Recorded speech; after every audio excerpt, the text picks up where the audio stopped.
angry, Aussie, Aussie, Aussie, angry, Aussie, Aussie,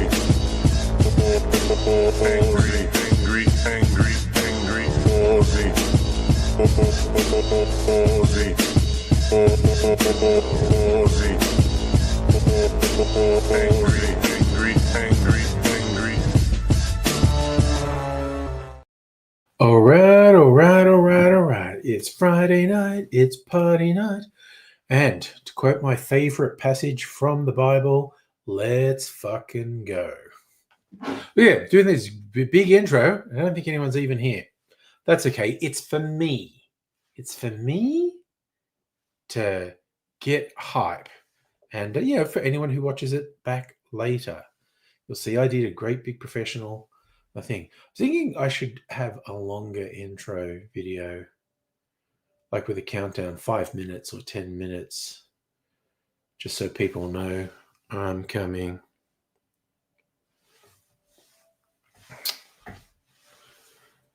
And then I think, do I care that much? I mean, maybe not. Who knows? Not me. I know nothing. As a famous person once said, hello, Heine.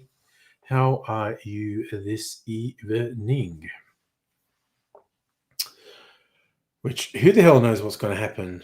Like I was saying dark and stormy night the other night, but geez, today been some wild weather. Wilder in country and outer perimeter suburbs, I think.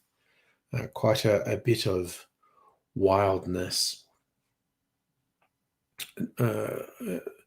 Fairly high winds. The Bureau's been issuing warnings for damaging high winds. There's a bad sign yawning right at the start of a stream. But, I am going to soldier on, as they say in the good book. Honey, sick too. Weather isn't your friend. Damn, okay. Well, I'm glad you're on the mend and you're looking forward to being better this weekend. God, so many people at my work have been sick in the last week or so. Makes me glad I don't go into the goddamn office much. Got to be exposed to all these sick people. Hey, Pat, how are you doing? Good to see you, man. Okay, Jesus Christ. Okay, I'm going to try and get amped up and not be tired and yawning, because that is not what we want on a party night. That is not a party night vibe. And just going to dim my light. Just a little, there you go. A little bit less bright. I just think that's for the better. Your birthday today, Pat. Happy birthday to Pat. I hope you had a good time.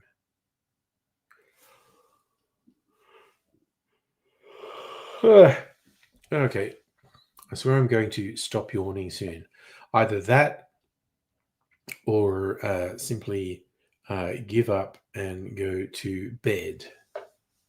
But we don't really want to do that, do we? Don't want to just give up and go to bed. Want to soldier on. Noog, how are you going today, sir? Nice to see you. Just trying to get empty. God, I've got the yawns.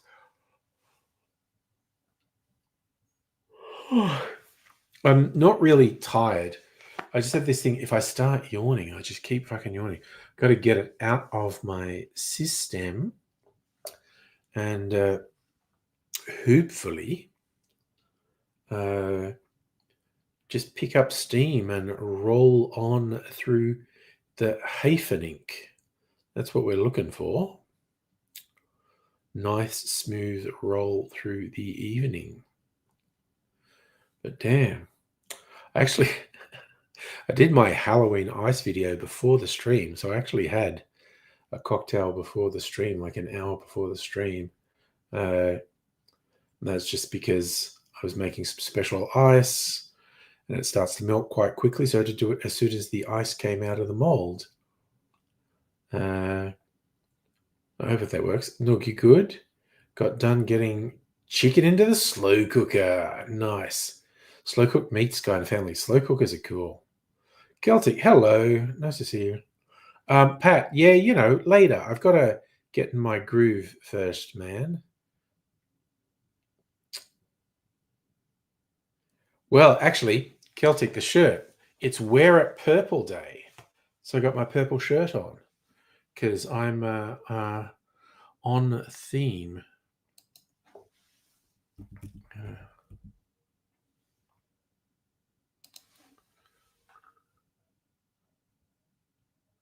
Wear It Purple strives to foster supportive, safe, empowering, and inclusive environments for rainbow young people. Awareness Day for LGBTQIA+, especially for young people.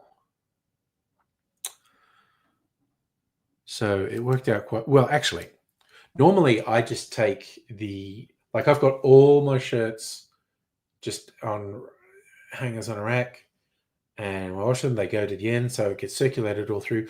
I usually just pick the next shirt. Sometimes I will pick a specific shirt for a specific occasion, and when I realized it was Wear It Purple Day, because there was a notification about it at work earlier in the week, I went through the rack and said, "Oh, what would I be wearing on Friday? And where's my next purple shirt?"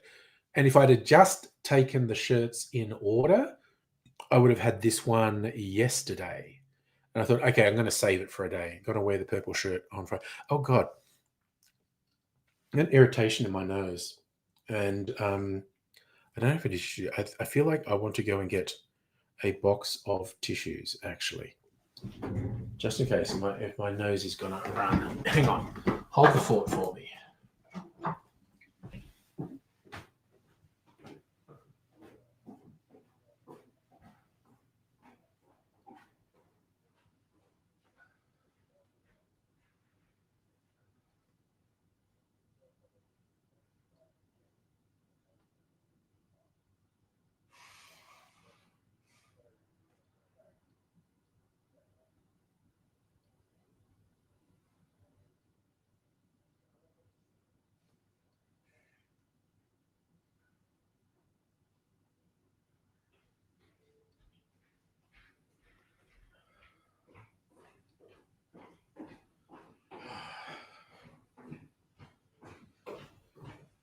Okay, I got tissues.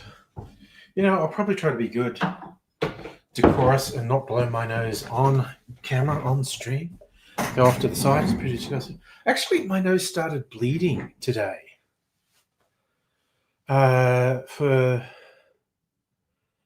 no reason. So I blew my nose and started bleeding, and it fucking bled. And I was like doing the old, well, just stuff a tissue up there to staunch the blood flow. It's like, oh, that feels fucking so. I put it out and just soaked in blood and went through so many tissues. And I was just going like, Jesus, if I was bleeding this much from anywhere else, I'd be worried I was dying. But stop. Hey, Safa. Yeah. I don't know if Bob Catter would react like Pauline Hanson to an HSP, but he reacts super fucking weird to anyone mentioning that his grandfather was Lebanese. He was always a fruitcake, and sometimes an endearing fruitcake. But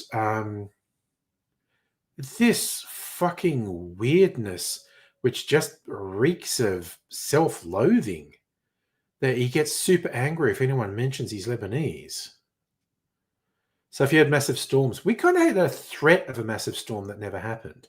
Look, you spoke too soon. Your left arm hurts. Oh no! What are you giving a preview of your 30s?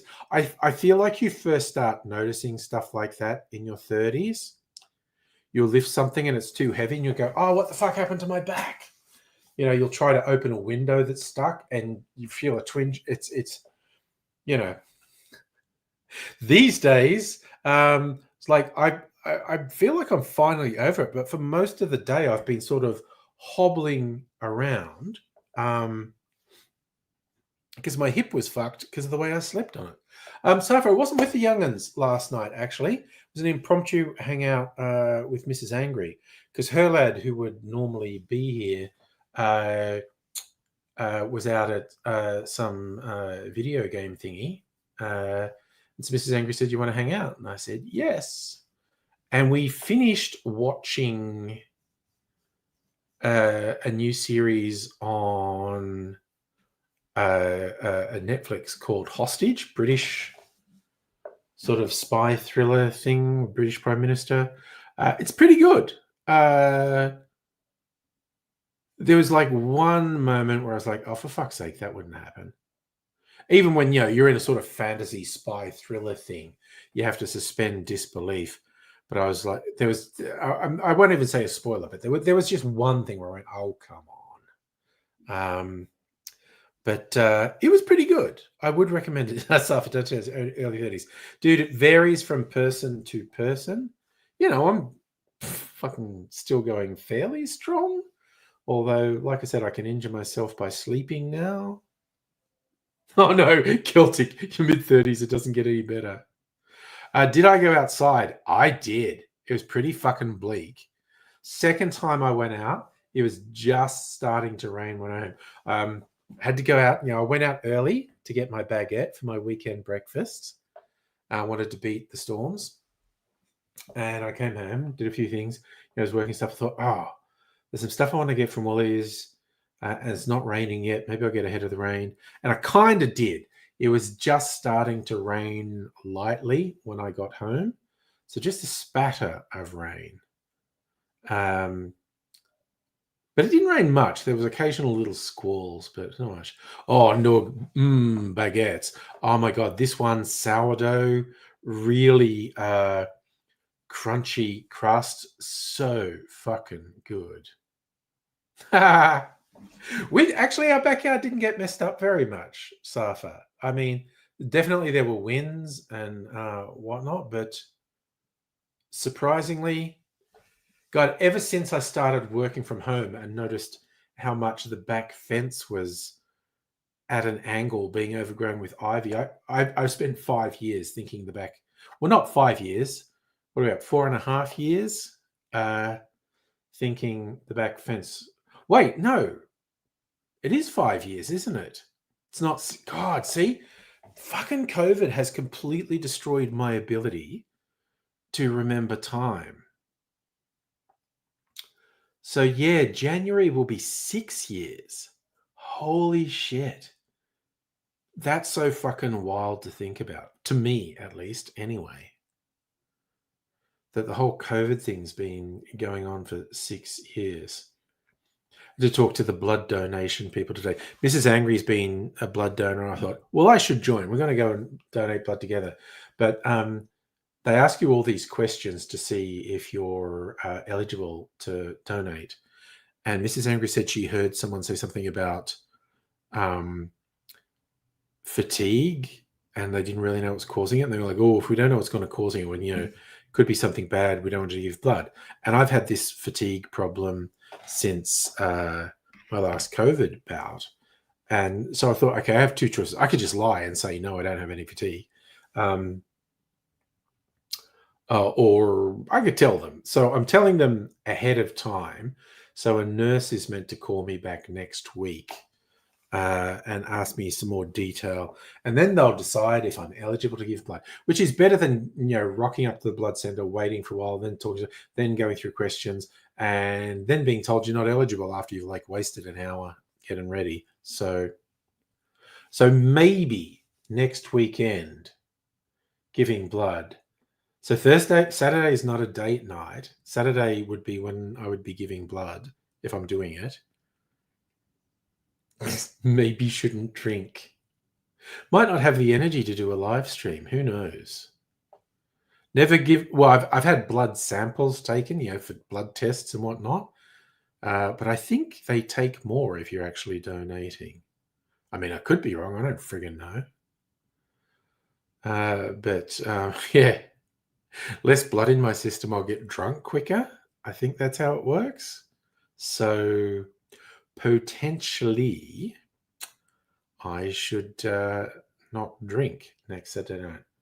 Or we'll see. It's a wild and crazy time. Anything can happen. Wait and see. Oh god, my neck just that's happening more often lately. I just twist my neck, it cracks. I only did it once though, but and I don't think it was audible. I don't think you heard it. It was just very late. It's like, oh, that's a little off-putting. So I have gone to a chiropractor in the past. I won't go to them anymore because I'm sort of realizing um, far too many of them are fuckheads who don't believe in medicine and are anti-vax. But yeah, getting a whole like flex thing from a chiropractor who then goes and it sounds like a snapping twig. It's bad. Hello, Anna. How are you this evening? A fine Friday evening. What is the map looking like actually? What's the weather map telling me about rain? Let's have a look. 6 overnight and only a 13 maximum. Jesus. But not particularly low overnight. But so, okay, it's going to be very cold when I go on, don't I? Oh, yes, thank you. I was hoping it was a super baby update, huh? Okay. Oh, yeah, there is rain all around, swirling around us. Up around New South Wales, over Tassie, from South Australia. It's like it's all swirling around us. We could end up with heaps more. Doesn't look like there's any up in Queensland or WA, actually. It's just all swirling around South Australia, New South Wales, Tassie. It's like swirling all around Victoria. Damn. Yes, I did see the predictions for 22 at the end of next week. Should be nice. Okay, Super Baby, home, doing well. Off medication. So far, no signs of infection. Continue to recover at home the next few weeks. Super Baby, flying home. Beating off infection because he's a super baby. Nice. Home for his first birthday at the end of the month. That's so nice. Super baby rocks. Love to hear that super baby is doing well. I can hear some stupid little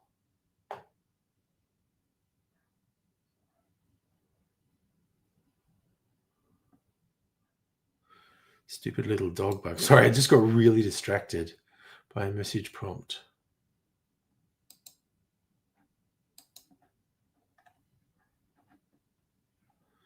Okay, that's weird. Sorry, I'm getting confused by things. Okay, I'm on board now. Hello, Madam Butterfly.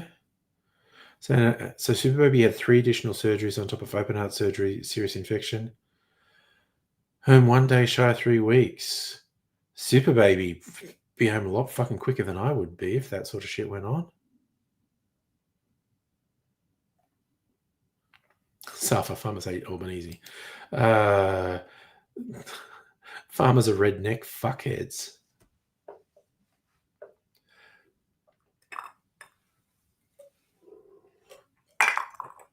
I mean, I'm not Albanese's greatest fan, to be honest, but it's like I did actually see the thing in the news about him getting heckled by farmers, and it's just like, yeah, it's not friggin' news, man. It's not his constituency. Be like, fucking 2 Minute Tim getting laughed at in inner city Melbourne because he's a fucking idiot. This whole thing. So Hannah, they were saying 3 weeks was expected for just the first surgery. And yeah, of course he smashed it Super Baby style. It's what Super Baby does. Oh gosh, yeah, honey, I don't even remember the specifics of Super Baby's problems, but they were pretty over the top. And Super Baby is just being a champ about the whole thing. Not in the prison sense. That's an obscure reference that probably no one gets.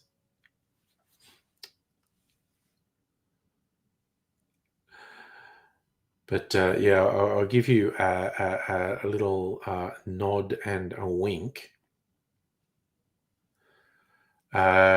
if some dork troll comes on, I'll call him a champ. Yeah, you have to watch the TV series Mr. In Between to get that. It's prison slang. It's not flattering.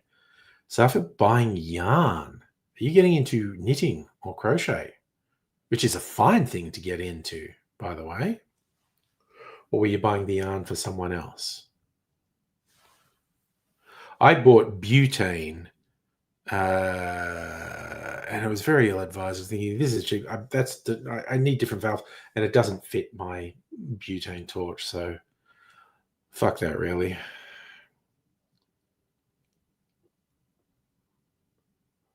Oh, Heine, I think it's more complicated than that, but Hannah will tell us in a minute when she comes back. Yeah, Celtic, you understand champ because of that show. Yes. Yes. A guy accidentally says it to someone because he doesn't know it's a derogatory term in prison. And people who haven't seen Mr. In Between won't get that it's a derogatory term. Well, in jokes are fun. Oh no, Hank Hill anguish because of butane. Yeah, but it's just for like a lighter. It's not for a grill. We use propane, of course. Speaking of which, I've been watching the new King of the Hill. I've watched like 3 or 4 episodes. Quite enjoying it. 10 years later. Okay, so Super Baby was born with a rare congenital heart defect, which the pulmonary artery and aorta are connected to the wrong sides of the heart, which means oxygen can't be pumped through the body at all. Yes, that would be a bummer. That would be a net negative, yeah.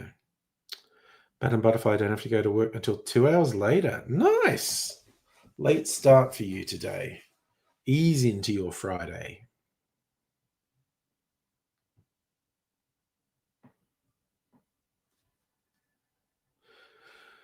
So Super B had an operation minutes after birth to put a hole in the heart to allow a shortcut for oxygen to get in the correct side of the heart. Only buys time. Oofed. Celtic, I also am not working again until Monday, but I'm a Monday to Friday office worker, so that's not a huge surprise. So, okay, so then Super Baby had open heart surgery called an ASO, arterial switch operation, to move the arteries. Oh my God. So, okay, so they literally, on a baby, open heart surgery. My God. So it's the pulmonary artery and the aorta are on the wrong side. So they cut them off and then switch them over and reattach them. Holy crap. Isn't medicine amazing?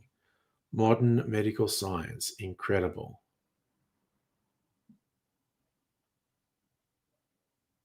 So they do that. They have to move the coronary artery from one artery to the other, leaves holes behind in the original position. Oofed. My God.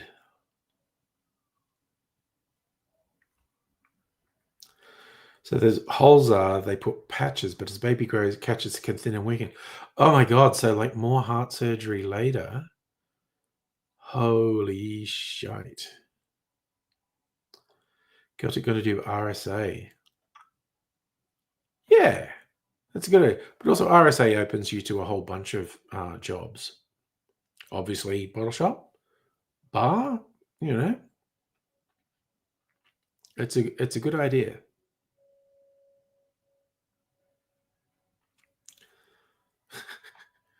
I should have an RSA just to be in this room, but I don't, so I'm not responsible. I tell you what, here we are, half an hour on me not having a drink. I'm going to test the rum old fashioned that was in the barrel. So Hannah, Super Baby's patch had thinned and weakened, meaning every heartbeat patches were ballooning out, putting at risk a sudden massive issue, which artery would literally explode. Yeah, that's a significant issue. Arteries exploding. That's on the less favorable end of the spectrum. of things that could happen.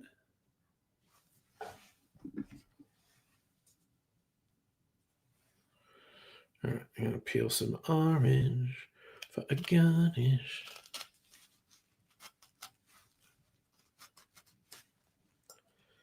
All right, baby, that's the way you are.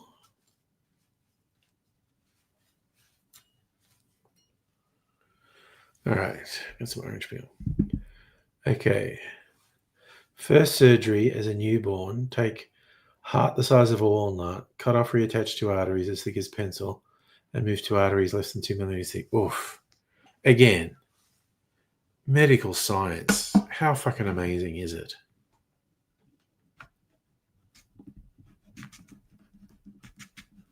Freaking amazing shite they're doing. Birth surgery involved being on a heart-lung bypass machine, having to break the sternum, open the ribs like a book, which high risk of infection. Holy shit. So intense. Like Super Baby will be able to take on anything to going through this shite.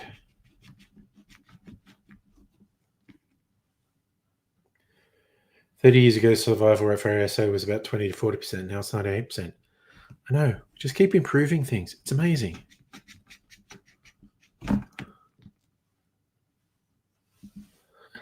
No wonder surgeons get God complexes, honestly, because it's such an amazing thing to do. All the various things they do are just friggin' wild. Hey, actually, what was the show from a few years ago? The Nick, about the Knickerbocker Hospital in New York, either late 1800s or early 1900s, where surgery was still very experimental, and most patients died, so they only performed surgery as a last-ditch thing because most of them died. And yeah, so there's a doctor in this one doing experimental surgery as well. So, and currently only 2 doctors in the country that do the surgery. And there's a 20 to 30 cases a year. Damn. It's a pretty fucking intense specialization, really. Varying degrees and types of the defect, Super Baby accounts for 0.9 cases per year. So Super Baby was at the extreme end, which makes Super Baby at the extreme end of being super as well, dealing with it. Gotta love that. That's pretty amazing. So if I never revealed why you went to USA, Super Baby related. You had open heart surgery when you were 2.5. Stitch up your heart. You had a hole in your heart. There you go. Which again, pretty full on. Doesn't seem as full on. Don't want to belittle your surgery suffer. Doesn't seem as full on as Super Baby, but still full on. So I'm glad it was successful for you as well.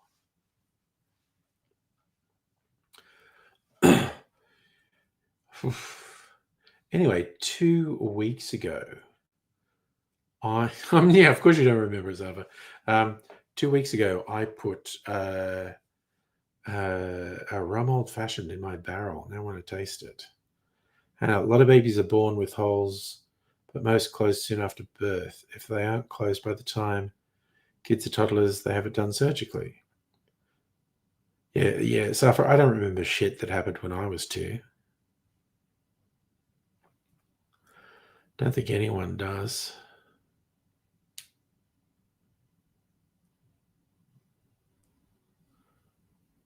But I'm going to make a little video of tasting this rum old fashioned. So I'm going to organize a few things.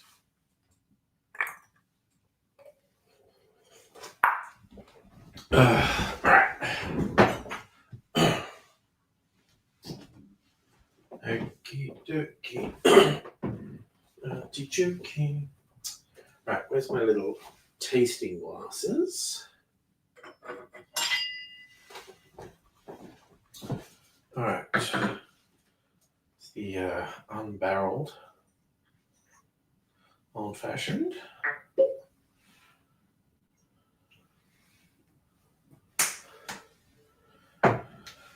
And which one is the rum? There you go, the label worked. Yay, the label didn't fall off. This. All right. Gosh darn, that tastes good. Ooh, man, I got the bitters just right. Okay, got those ready. Let's get this camera out.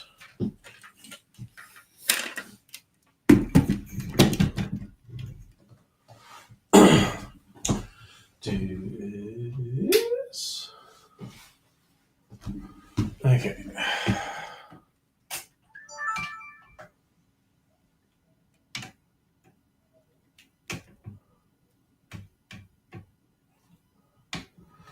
That'll do.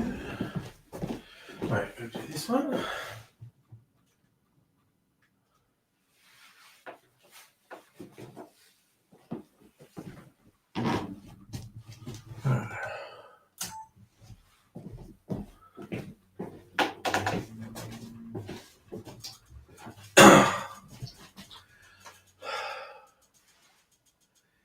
It is 2 weeks later. Time flies when you're having fun. This is my first tasting point for something I'm barrel aging. I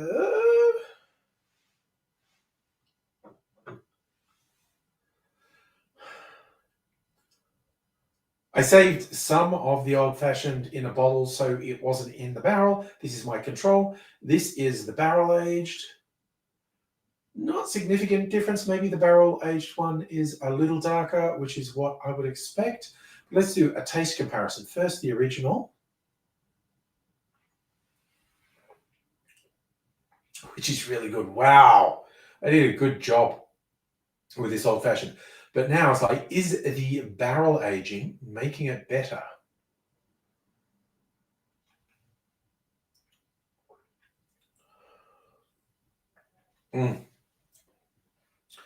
Oh, I think I got the bitters just right on this.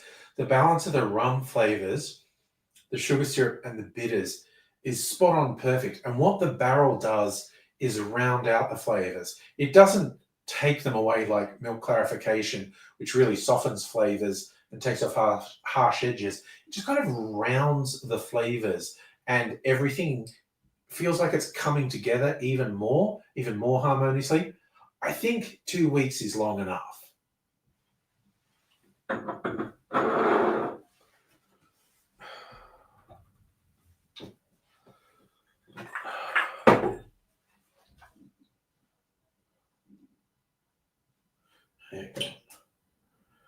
Physics. Got to take the bung out of the bung hole to pour it.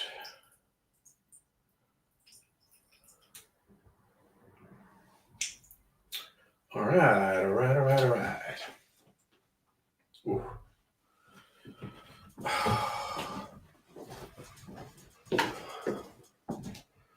Okay, gotta get a cherry.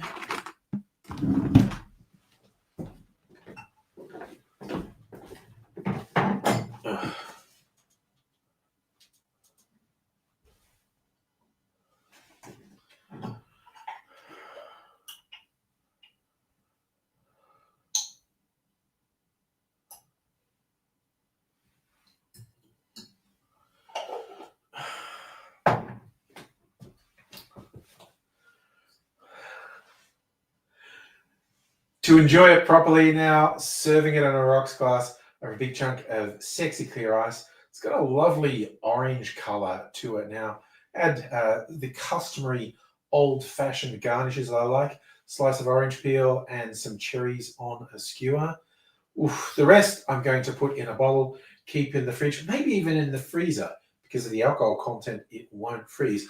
Although, yeah, little tip, if you're doing a batched cocktail and freezing it, it probably needs some dilution. so add a bit of water to it as well. If I keep it at room temperature and serve it over ice, I don't worry so much because I just give it a bit of a stir and you get the dilution that way. But this has worked out extremely well. I can't recommend the whole barrel thing enough. It's fun and you get such good drinks. And I'm now going to have a huge bottle of ready to serve rum old fashioned. So I guess that's what any visitors to my place are getting. And I hope you return as a virtual visitor here for some more videos down the line where who knows what tips and tricks I'll be sharing. But I hope it's going to be worth your while. And I hope to see you again soon. Until I do, I'll say cheers. All right, got my old fashioned, and it's looking really good. Okay, switching stuff off. Okay, this off.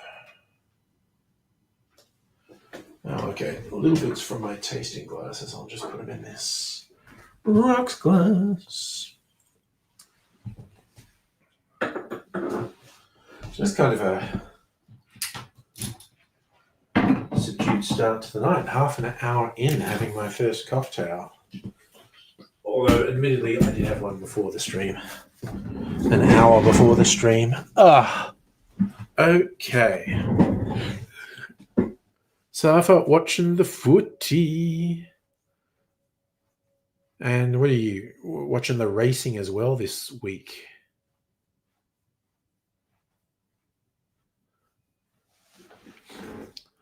What are you talking about with the motor racing? Naomi Watts is an actor, Australian actor. Did you get something mixed up?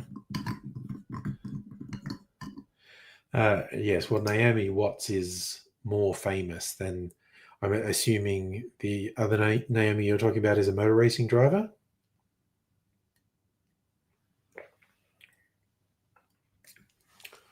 Ooh, hot damn, that's good. Oh, it's got a real cinnamon vibe. Yum. Oh, God. Naomi Schiff is a hack. Okay. Not someone you're a fan of. Okay. I am completely ignorant about le motorsports. So, yes, I literally never heard of that person before you bring her up right about now. So I'm saying Craig Bellamy has been coach of Storm for 600 games. That seems like a very long time.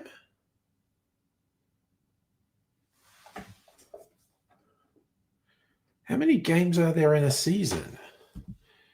Games in NRL season.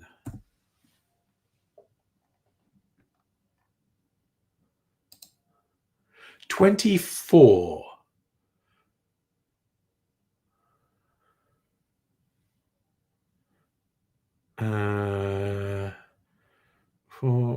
You're saying he's been Storm coach for 24 years? 600 games would be 24 years. Are you saying he's 25 years? Are you saying Craig Bellamy? Well, the internet just told me that it's 24. You're telling me the internet would lie to me, or the enshittification of Google means it doesn't work anymore? The best of times, it was the blurst of times. Damn monkeys. Hello, Greg, by the way. Lads coming in the door. Is home for the elderly. This is my barrel-aged rum old-fashioned. I just made a little video tasting it, and verdict is it's fucking yum.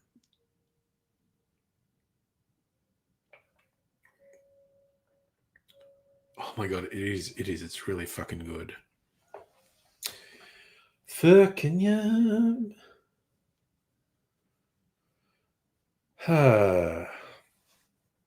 It's a classy fucking drink. I'll show you that.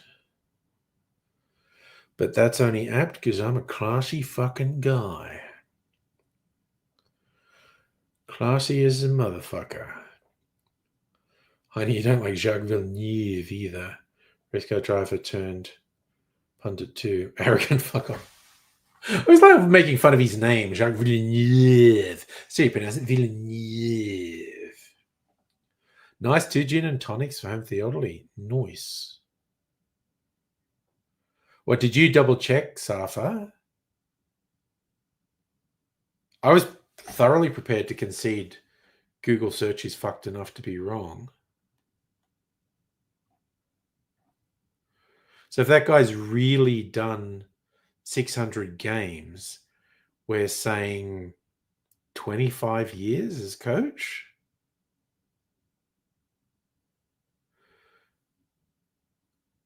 Pretty fucking wild.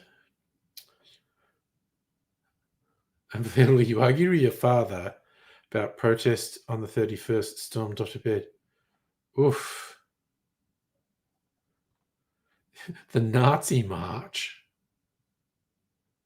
23. Okay, so I suppose, yeah, there'd be finals as well. I wasn't thinking of finals. Storm have been in a lot of finals. That's still a fucking lot. Nintendo Lunchbox, one of the funniest throwaway jokes. Movie Mean Girls is one of the characters was rumored as gay. At the end, you found out she's Lebanese.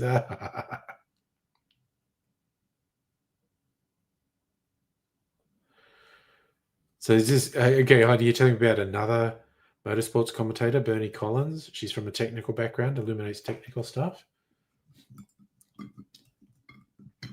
Yeah, former competitors aren't always the best commentators when they retire, even though they theoretically know a lot.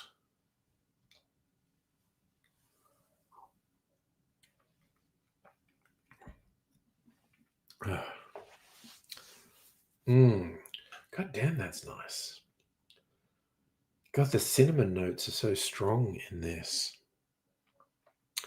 It's sweet. I mean, arguably maybe a bit too sweet, but I like my old fashioned sweet, so I'm pretty gosh darn happy with this. Just got to decant it into a bottle. Seeing a cricketer at Parliament House. Well, that's exciting stuff. Ah, dear. Well, what's interesting to me about this Nazi rally this weekend, because that's what it is, Nazis and racists. It's even the people who aren't open Nazis are open racists. But it's going to be full of fucking Nazis. And it'd probably be the freaks who call themselves sovereign citizens. And as there was another shooting, fatal shooting of cops this week by sovereign citizen. There was that one in Queensland in the last year. Now, the one in Tassie. What are the cops? Cops are going to be a bit nervous because the Nazis are also big on guns. And it must be sinking in with the cops now. Oh, these right wingers actually have fantasies about killing cops and will do it. So anything can happen. So your dad is under the belief marches to get rid of Jesus Christ.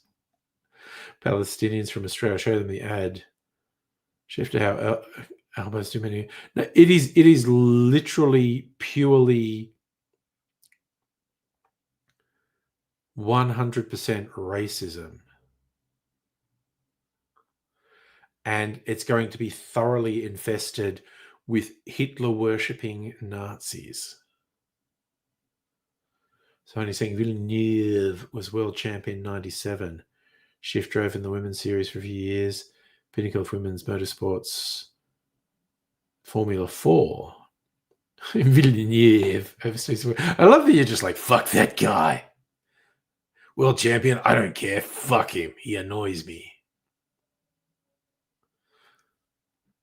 So for the soft sits in your area, you've had planes hovering around. Yeah, well, you know.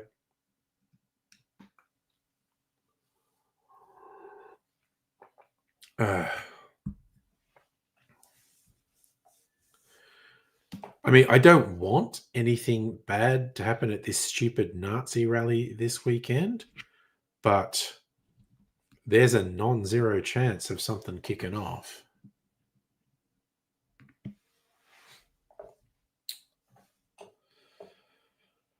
Be a real fucking test for some cops who actively fucking side with the Nazis, but realizing they want to shoot him.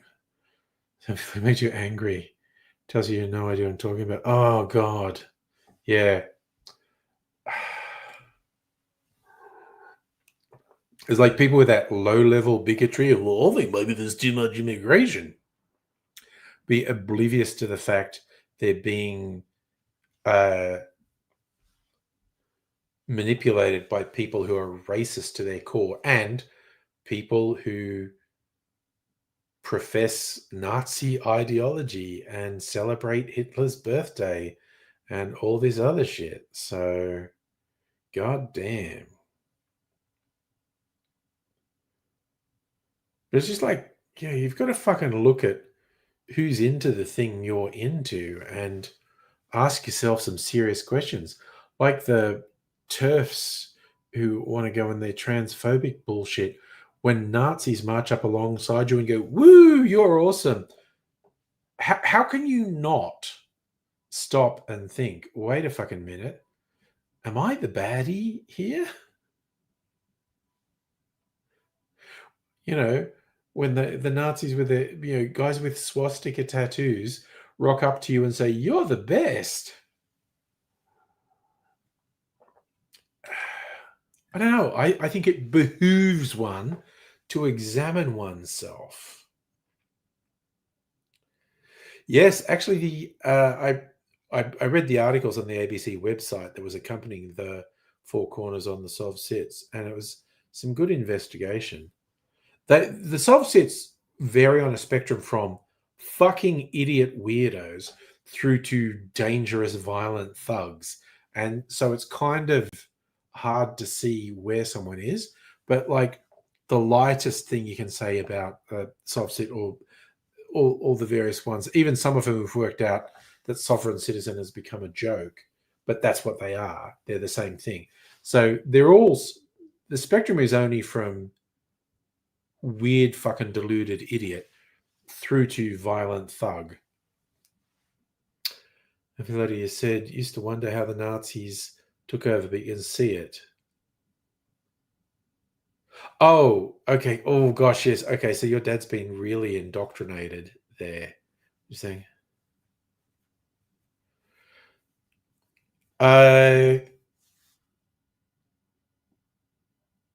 So I don't think that's a one-for-one correlation. Sov sits more dangerous in country areas. What tends to happen is the Sov sits tend to move out of cities because they can be a bit more isolated in country areas and have their guns and shit. So I don't think it's the country areas fault. It's just think some of them want to be more isolated, and the ones who want to isolate themselves are the dangerous ones. Oh my god, talking about that anti-Muslim stereotype uh, of them trying to force kids to be married. Certainly, in some parts of the world that happens. But what cracks me up, you look in the US, the conservative states are all pushing laws to allow child marriages. Essentially, it's really creepy. Oh yes, yes, you're saying infidelity, extreme Christians the same.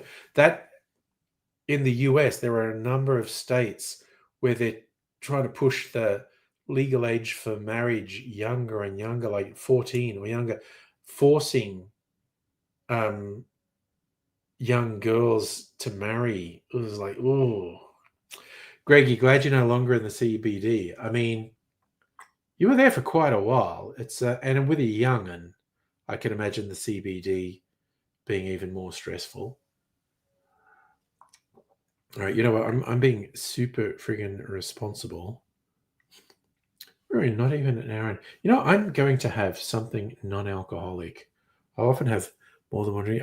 I've only had one cocktail. I'm so responsible.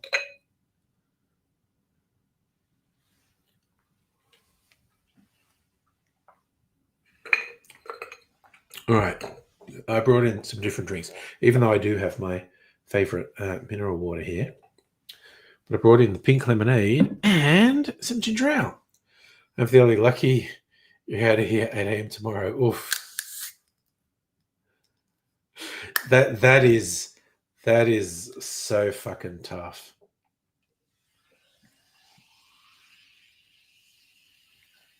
I'm just thinking back to when I was a young'un, like my dad would definitely say racist things, but honestly, Muslims weren't even on the radar when I was a kid. Um,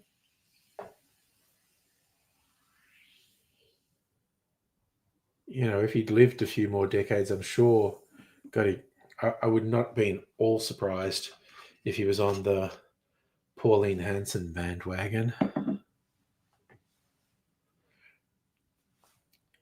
But we'll never know. I can just guess.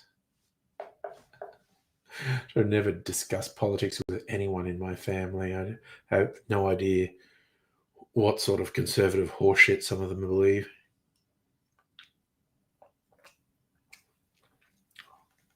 Because I really don't want to start the conversation.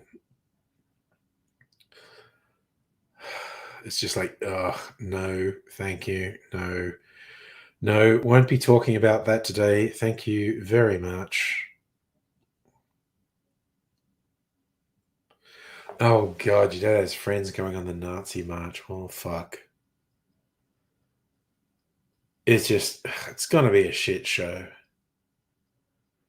But because, of course, there are going to be significant counter rallies. And in fact, I think there will be probably more people at the counter rallies than actually rallying for the Nazis. Well, that's some comfort, Humphrey, that your kids and your mum are on the same page as you. Yeah, that's some fucked up shit your old man spouting.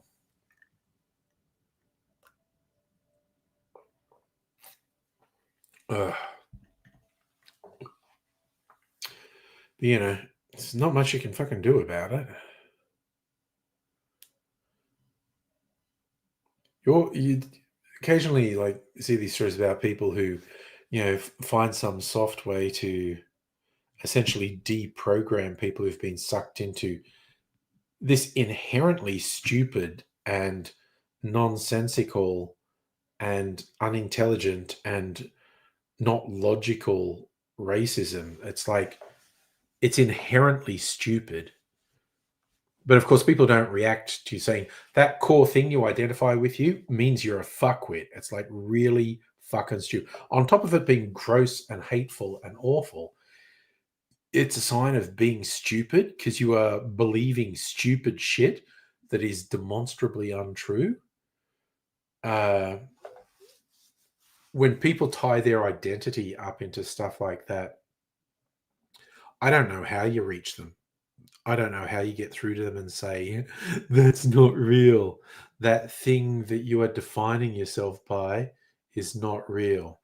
Also, I will freely admit, calling this stream Bob Catter is Lebanese, I was hoping to draw in some weirdo freak that I could rag on. And then, oh my God, when Dad did the loud salute at the pub to Tony Abbott, you never connect with him. Oh dear. Oh dear. Oof. Oh dear, that's very rough. Oh yeah, I reckon my old man would have been a Tony Abbott fan because Tony Abbott was Catholic. And my dad was in this Catholic secret society, Knights of the Southern Cross.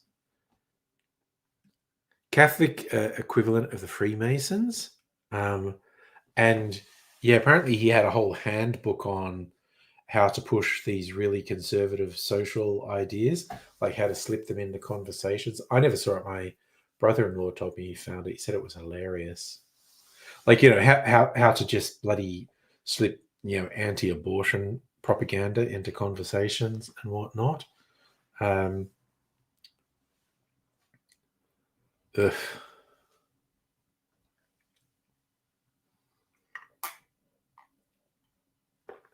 Ugh. It's ugh. Families, man. You can't do anything about them. Oh, you're not darkening the vibe. Get it out of your system, man. Yeah, no, dude, fucking get it out of your system. Because fuck it. I'll back you, man. Okay, yeah, you're absolutely right. That's some fucking bullshit.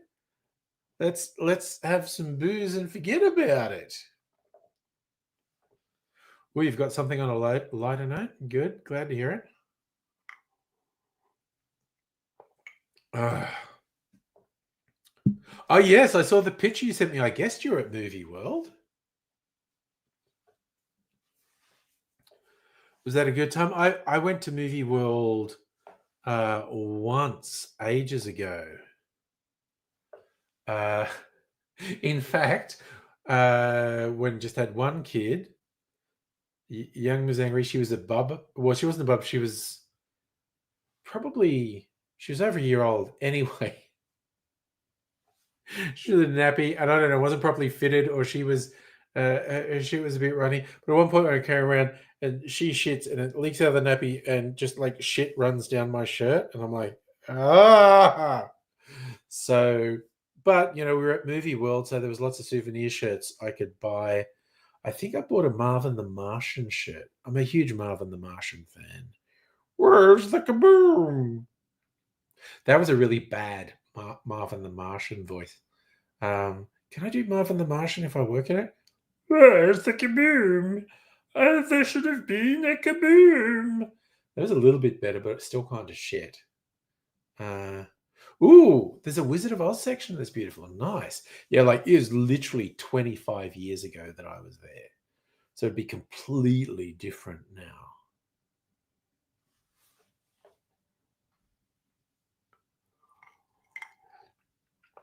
I think the most full on ride then, which I did go on, I think at the time was called Batman the Ride.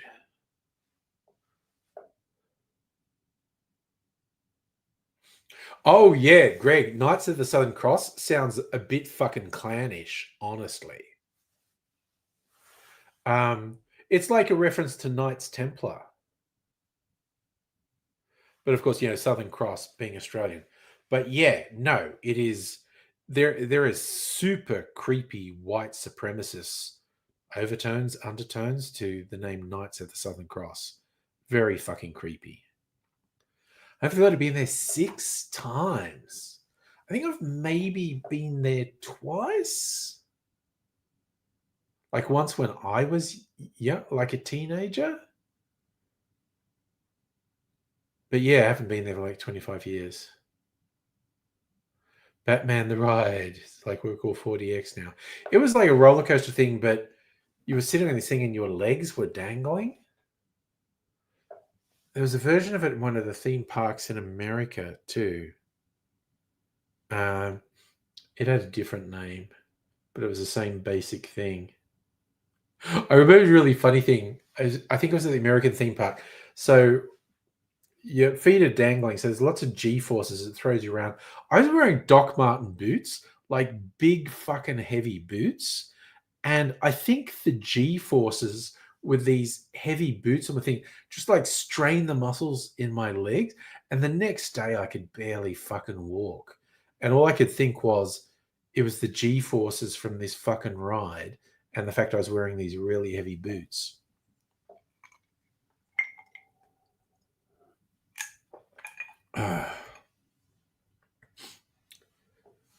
So, Hability, your first time was in 98 and then 2001, 2010, 2015, 2019, today. Damn, you're dedicated. That's like, God, what's that? Like 27 years of going. Nice. Like literally 1998. God, that might have been the last time I was there. It would have been 98 or 90. No, it would have been 99 last time I was there. Thinking of Young Miss Angry's age, she was born in November 97. I reckon it would have been 99 when I was there. Love Movie World. I like the shows as well. They had a couple of, stunt shows and whatnot. Quite enjoyed that.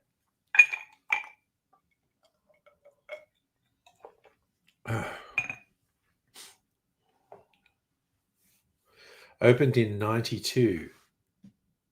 Maybe 94. I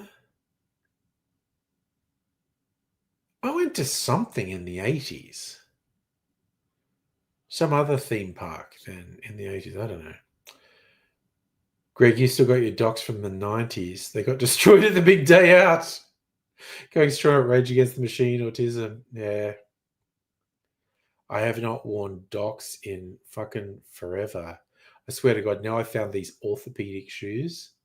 They're really good. It's like, oh, I'm at that age where I'm wearing orthopedic shoes, but I am. I think it was the Police Academy show I saw Home for the Elderly. Or was it a Batman show? I don't even remember. I just remember there was like a stunt show. Or was it Mad Max? I feel like somewhere I saw a Mad Max stunt show. I don't even know. I don't remember the Gremlins ride.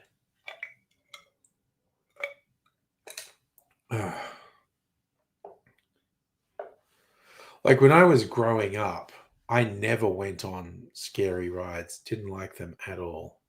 Ooh, who's this on Twitch? Retsum Stank? If Australia is a better country, why doesn't it simply just eat larger? Australia is the larger country. Why does it not simply eat New Zealand? Thank you for the Lurg reference. I appreciate that. I agree. Greg, Batman, Police Academy, Mad Max, all the same thing. So hopefully now they do one where they're just drifting. Now, the one I did was definitely jumps and fire.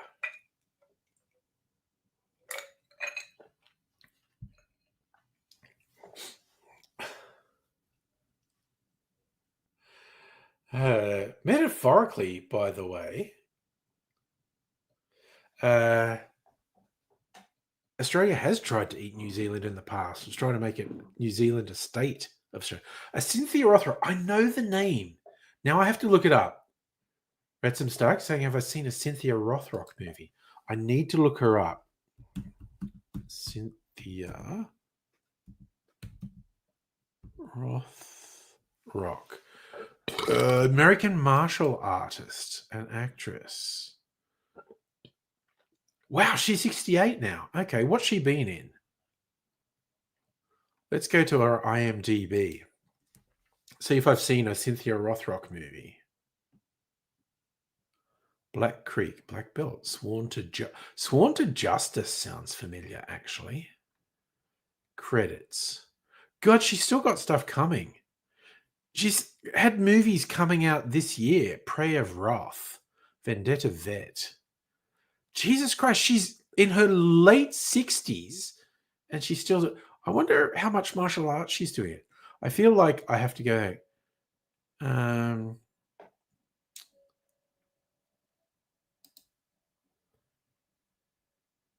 B-Team, Death Fighter.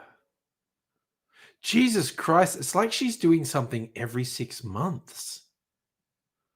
I feel like if I've seen something she was in, it like would have been in the fucking 80s or 90s. So I have to go right back.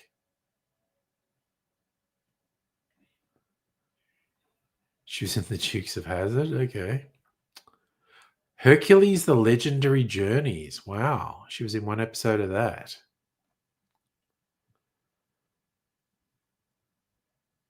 Wow. It is free. Like, I swear to fuck, she's in something every 6 months. She's in 3 movies a year, 4 movies in a year. China O'Brien. I saw China O'Brien. She was the lead in China O'Brien in 1990. And the sequel also came out in 1990, direct to video. Oh my God. And her first bit of fame was in a Kentucky Fried Chicken commercial. There you go. Wait, there was something I wanted to look up because one caught my eye. I want to know if it's just the same name as a movie or as a movie I know. Okay, Deep Cover. Which movie is that? No, it's not the Credible movie, I remember. Apparently also known as Checkmate. Okay, that just went down a Cynthia Rothrock rabbit hole. Hi, Justin, by the way. I love... Oh, God, now someone else on Twitch. Martial Law manages to be the worst and best movie at the same time.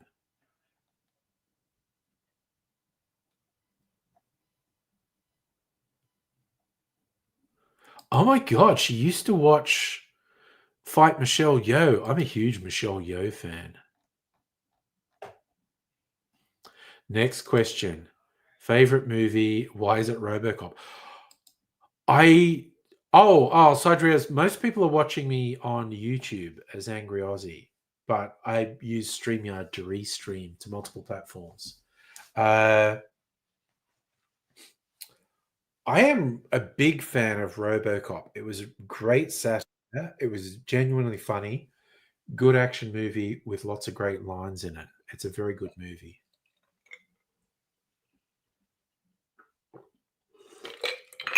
Dead or alive, you're coming with me. Oh, you bought the lime mineral water? Well, it was like half price. Slider rolls. There you are. You've joined us on YouTube. Thank you for dropping in. Friday night, party night. Anything can happen? I love that. They're my favorite 8 Jean-Claude Van Damme movies. Oh, you understand what's in the barrel? There are actually 4 barrels there. 2 of them just have fortified wine in them. One has port, one has sherry. That's just keeping the barrels wet till I think of something else to put in it. One has what was new make spirits, which is sort of kind of whiskey when I age it. It's been in there 3.5 months. I'm going to taste it again at the 4-month mark. And the 4th barrel has a rum old fashioned in it, which I just taste tonight. And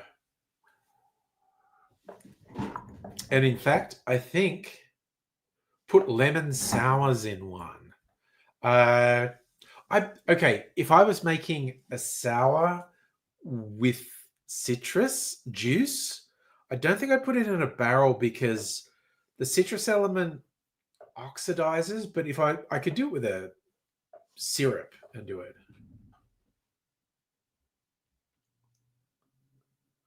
Oh, okay, good answer. Your favorite eight Van Damme movies is watching Hard Target 8 times in a row. Good answer. So the whiskey, I got 2 new make spirits. One was just a corn spirit, which is kind of like the start of what bourbon is. And then I had a peated new make spirit. And so I did a blend of those. So it's basically tasting like a peated whiskey at the moment. Anyway, I'm going to pour myself another rum old fashioned. From what I've been told, because with a smaller barrel, more of the contents is in contact with the barrel. So the aging is accelerated. So like the 4 months I'm putting the new make spirit in is the equivalent of 3 or maybe even 4 years in a big barrel.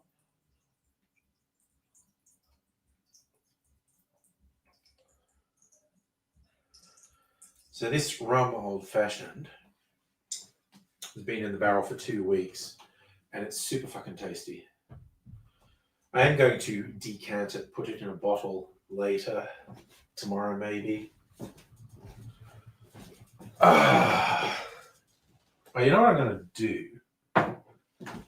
Because I got the stuff that I didn't barrel age. I'm just going to blend it in. Where did I put the funnel? Because I did actually bring a funnel out here for doing this. So just going to funnel this into the barrel.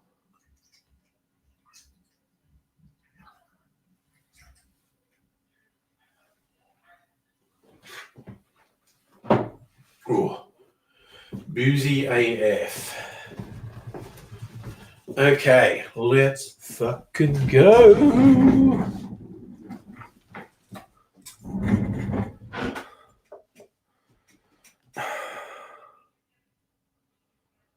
Oh, they're not tattoos. The prints, they're kind of done, they are kind of done in the style of old sailor tattoos, actually. But I actually got them from my other half. But when I set this up as a bar, because we hadn't put them up on the wall, I put them in here. Bob Catter's a lesbian. I think, honestly, Bob Catter, his sexuality is probably quite confused. Oh, did you? Okay, so whiskey, gin, rum, and agave spirits. And that's a mix of stuff. That's brandy and a whole mix of stuff. Also, the Forbidden Cupboard of Mystery has a lot of liqueurs and other stuff that doesn't fit on the shelf, more whiskies. Cider Realist is following now. Is that just because of my drinks collection? Oh, actually, the Hibiki. A friend came over, joined the live stream one night, and brought that with him. Yeah, I like it. I'm very big on local. So sort of going across, that's a local whiskey that is aged in peated Scotch barrels. It's like local. Balcones, that's Texas single malt. And 23rd Street is Australian. Chief Sun is local. Hibiki, Japanese. Lagavulin, Scottish, of course. Black Flank, Australia. I've got a lot of Australian whiskies, some American whiskies, a couple of Scotches. You like Nikka coffee? Okay. I have had Nikka coffee as well. I mean, the Japanese friggin' love doing stuff in the style of Scotch. Yes, Starwood is literally local, like half-hour drive from me. My favorite, really. Oh no, I really like Balcones whiskies. I've got that's like a cask strength single malt, and I've also got their bourbon. I mean, look, it's all personal taste, and that's fine. But I quite like Balcones whiskies. Dr. Abbey, PC upgrade parts? You gonna eat a pizza? Nice. Going dark in the name of rebuilding your computer. Fair enough. Pat, maybe after 10, I need to get my head of steam up. Home Theology is literally doing eight Jean-Claude Van Damme movies. Time Cop, Double Impact, Kickboxer, Universal Soldier, Quest, Street Fighter, Southern Death. That's what we can think of. I've not properly been to Japan, Retzenstock. I have technically been there because a flight to the US stopped there overnight. And I stayed in a hotel in Japan overnight. What a good thing.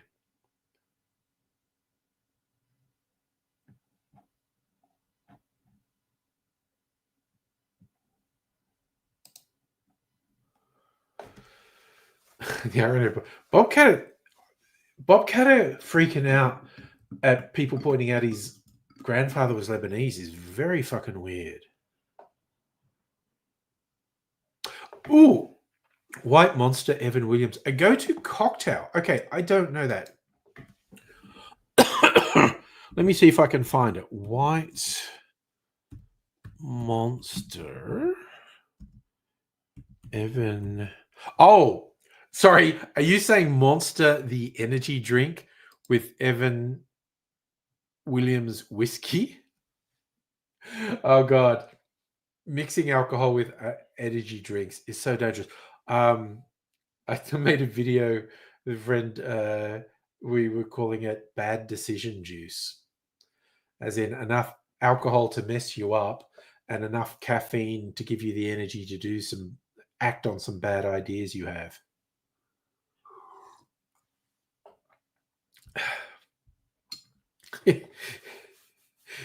Yes, that's. It took me a while to work out you were talking about Monster Energy. I love Monster Energy. Working swing shifts and gaming, that's what keeps you going? Damn. Just an attending anti-immigration march when your grandfather was a non-white immigrant. Oh, but did you see him like lose his fucking shit when someone pointed out his Lebanese background? That is so fucking weird. Oh, Home for the Elderly, that stuff, his reaction to bringing up his Lebanese heritage, that's fucking kangaroos loose in the top paddock. That is something that boy ain't right.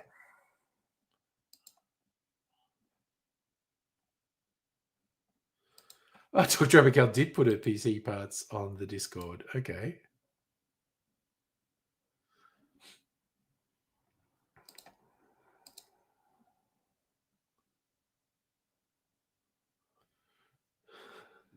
See, Dr. Abigail, I know so little about building PCs.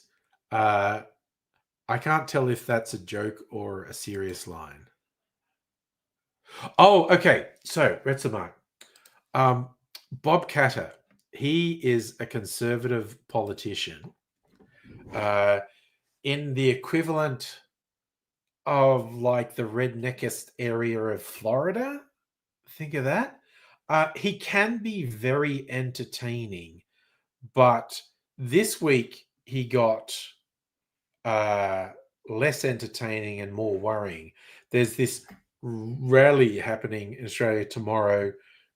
It's Nazis and racists. Like I mean, the guys who have swastika tattoos, celebrate Hitler's birthday and shit, and just really quite extreme racists saying, "Oh, there's too much immigration." They're just being racist fucks. And Bob Catter said he's going. And the weird thing is, his grandfather, his paternal grandfather, was Lebanese. He was a migrant.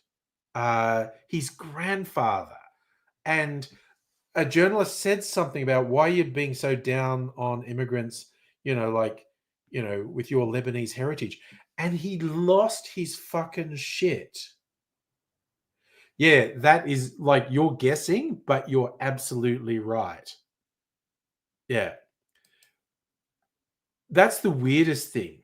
His reaction, and he was like talking about punching someone in the mouth for saying he was Lebanese. And I was just like, that is some. I literally did not know that about him. I didn't know his grandfather was Lebanese. But that's some weird fucking self-loathing. Oh, is there a video of his reaction? There is. Just look on. Just do a search. Bob Catter is Lebanese, and you'll get all the new stuff. It's fucking wild.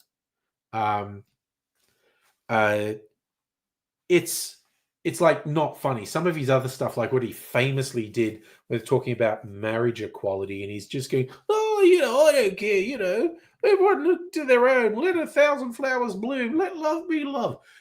And then something in his brain switched, and his voice and demeanor changed completely. So he went from, "Oh, let 1,000 flowers bloom," but I'm not going to talk about it because every week someone's ripped apart by a crocodile in Queensland. It was like, wow.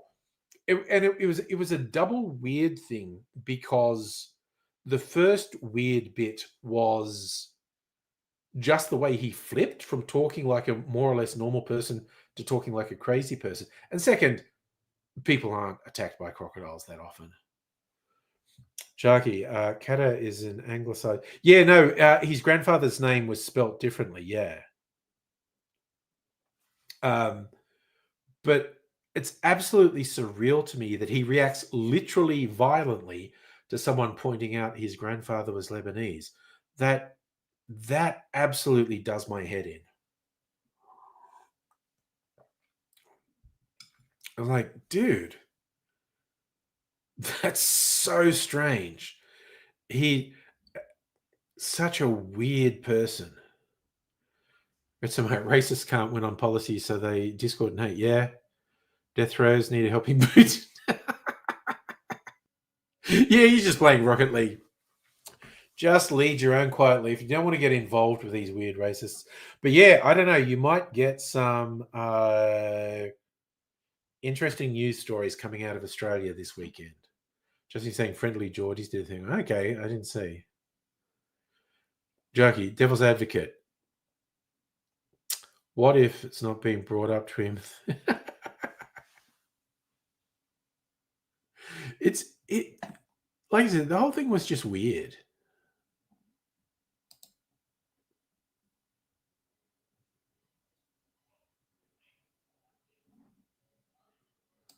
It's just extremely strange to me. Um,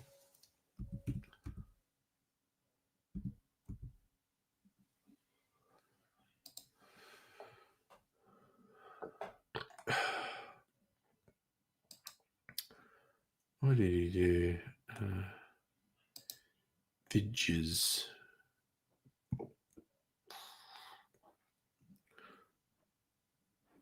Oh, I don't see anything. Maybe it was his public office. Yeah, I reckon he probably would have got some bullying for it growing up, honestly. Sorry, who's up? Who's Kato? How do I challenge him to blood sport? Apparently, just point out that he's Lebanese and he'll go straight to the blood sport for you. He was threatening to punch a journalist for pointing out that his grandfather was Lebanese. It's like, calm down, Bob. Have a halal snack pack. You're grumpy when you're hungry. You can't be hungry after halal snack pack. It's so fucking big. Ooh. I was just thinking my new low carb diet. I might just go to my local Lebanese place and just go, have a halal snack pack without the chips because the chips are carbs and I shouldn't do that. But just like, can you just give me a fucking bucket of meat? Can I have that? And 3 different sorts of meat, preferably. So if you're saying his dad ran a cinema, there you go. I did see that headline, Justin Albanese saying you should take a look at it. It's like, it's just so fucking strange. Like, it is a stupid and childish thing to say, well, punch someone in the head for saying that. But it's like, dude, you need therapy. What is this weird fucking self-loathing you have going on? It is like literally a simple statement of fact. Hey, Bob, your grandfather was Lebanese. You are 1/4 Lebanese. And he goes off like a fucking frog in a sock about it. Jackie, HSP standardization. Legislate minimum weight of meat. Oh my god. There's a place just up the road from me that does a friggin' awesome HSP. I'm literally thinking of going. No, I've made a bunch of stuff. And I've miscalculated how much I've made, and I've made just a shit ton of food. It's probably another 6 meals in the stuff I made. So home for the elderly, replacing the chips with salad. What are you, a fucking communist? I'm going to replace the chips with more meat.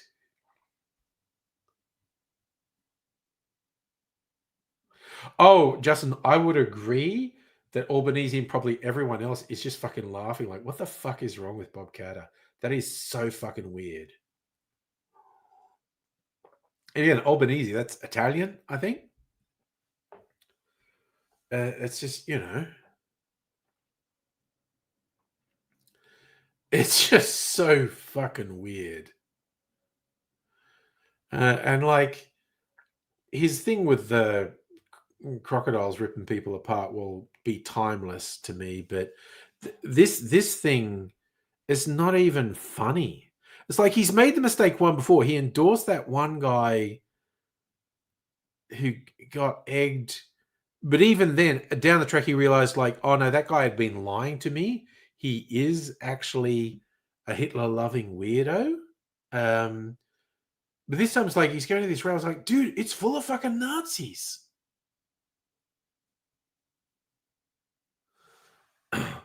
so, so I have no idea if after the fact Cut is going to go, oh, I don't know. Which politician used to, down pints? Bob Hawke, former prime minister. He actually he was a Rhodes Scholar, which what meant he went to Oxford. He actually had the record for drinking a yard of ale for a while. Fastest time drinking a yard of ale. He was a notorious pisshead, but he quit the booze when he became prime minister.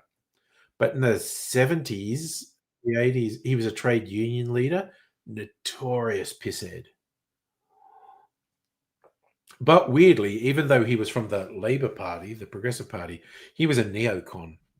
Him and his treasurer, Keating, were neoconservatives. Not as bad as, say, Tony Blair.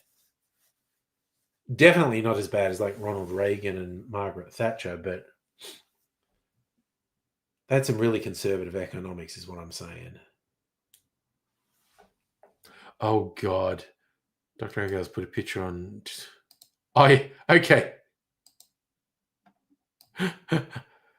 This friggin' sums it. Okay, for our international friends who don't know Bob Catter, this is what he looks like.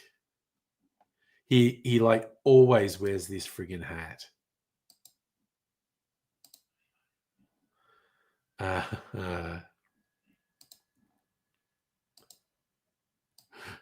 Look at that! Look at that angry face!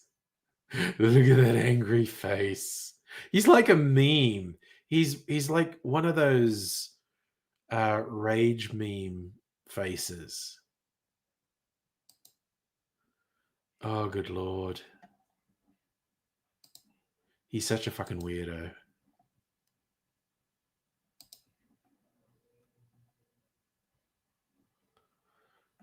Well, what was this one? Nova optimistic thought his reaction will take the steam out of some of the people drawing the parade. I'm not sure, honestly. That's who I was trying to think of. Fraser Anning. Yes, thank you. Can I spot? Oh, what's wrong? I don't know.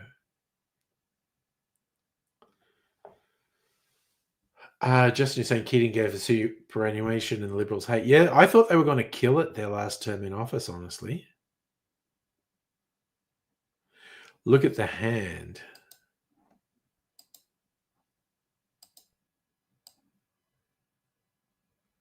Oh, shit. Okay, sorry. I need to, now that Dr. Abigail's pointed out, I need to reshare this. So, Bob Catter, so he's talking to the news. Zoom in on his hand. He's written notes on his hand. I can't actually read it. But is that like his talking points he's written on his hand? That's so weird.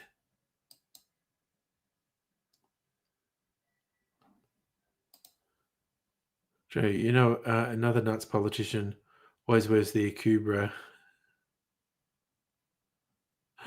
Oh dear. Honestly, there's a lot of dodgy ones about. Let's be honest.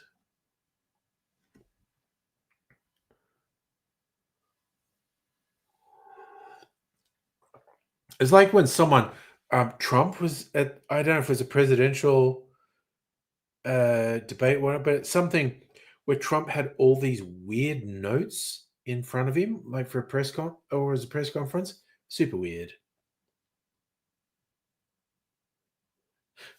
Greg, you don't think Bob can read? He sure can't write. That was not intelligible writing that was on his hand. That was some wild shit right there. But yeah, we'll have to see.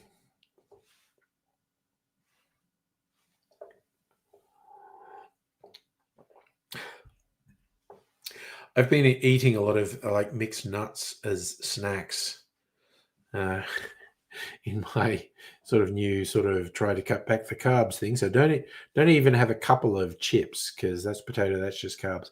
Have nuts instead. You get a little bit stuck between my teeth. So that was just then it's like, oh, it came out. Just tiny bit of nut was on my leaf. Justin Trump's grandfather for Germany. Yeah, Drumpf is Trump's real name. I think his dad changed it. I don't think it was his grandfather who changed it. I think it was his dad who changed the family name from Drumpf to Trump. But yeah, I think we should go back to calling him Drumpf. I think it'll work this time, and he'll be so sad he'll quit. That's my theory. It's my deep,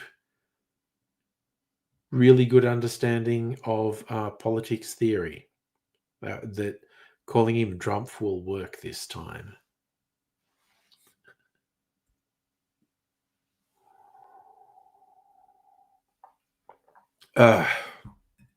Okie dokie. Drinking. That's me. Maybe I'll make another one. Look, I've still got.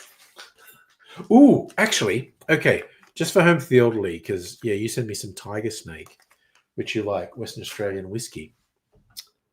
The website that friend Kirsten pointed me to, Nip of Courage, where they have some stuff, and I think they basically get last of stock from various people, but they had a barrel strength, cask strength,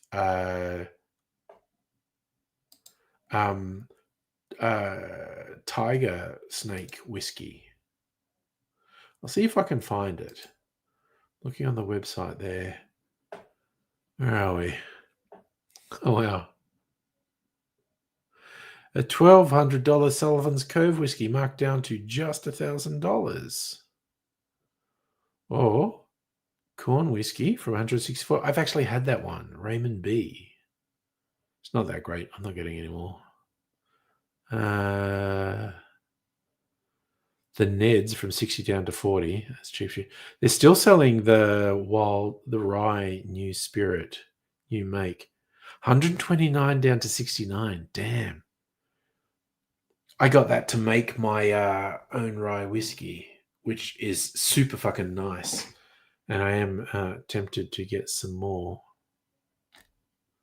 Oh, wait, did they sell out? It's not showing up. All right, let me just do search. So maybe I got your hopes up for no reason. Maybe someone. Tiger Snake.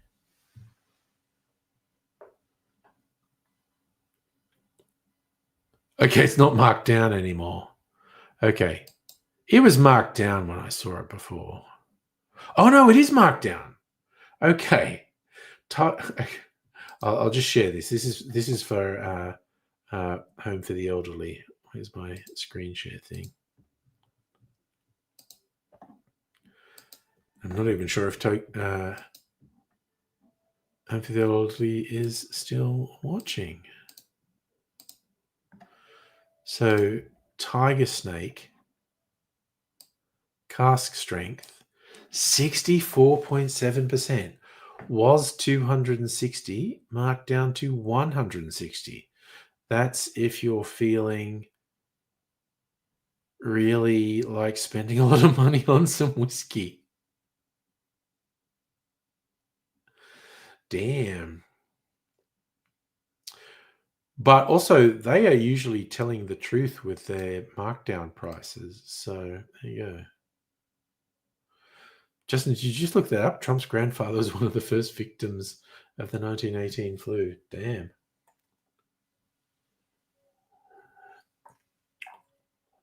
Oof. Okay. Now I got to think, am I gonna have another drink? It's 9:30 and I've only had 2 cocktails, and I am feeling, because they're pretty strong, the old rum old fashioned. What else do I have? Do I want to really mix it up with something different? Ooh, actually, I do have my lemon gin liqueur that I made. Again, speaking of Anthony Oldie, big fan of it. Maybe I'll have some of that to be said. Ooh, or do I want to have some friggin' eggnog from the fridge?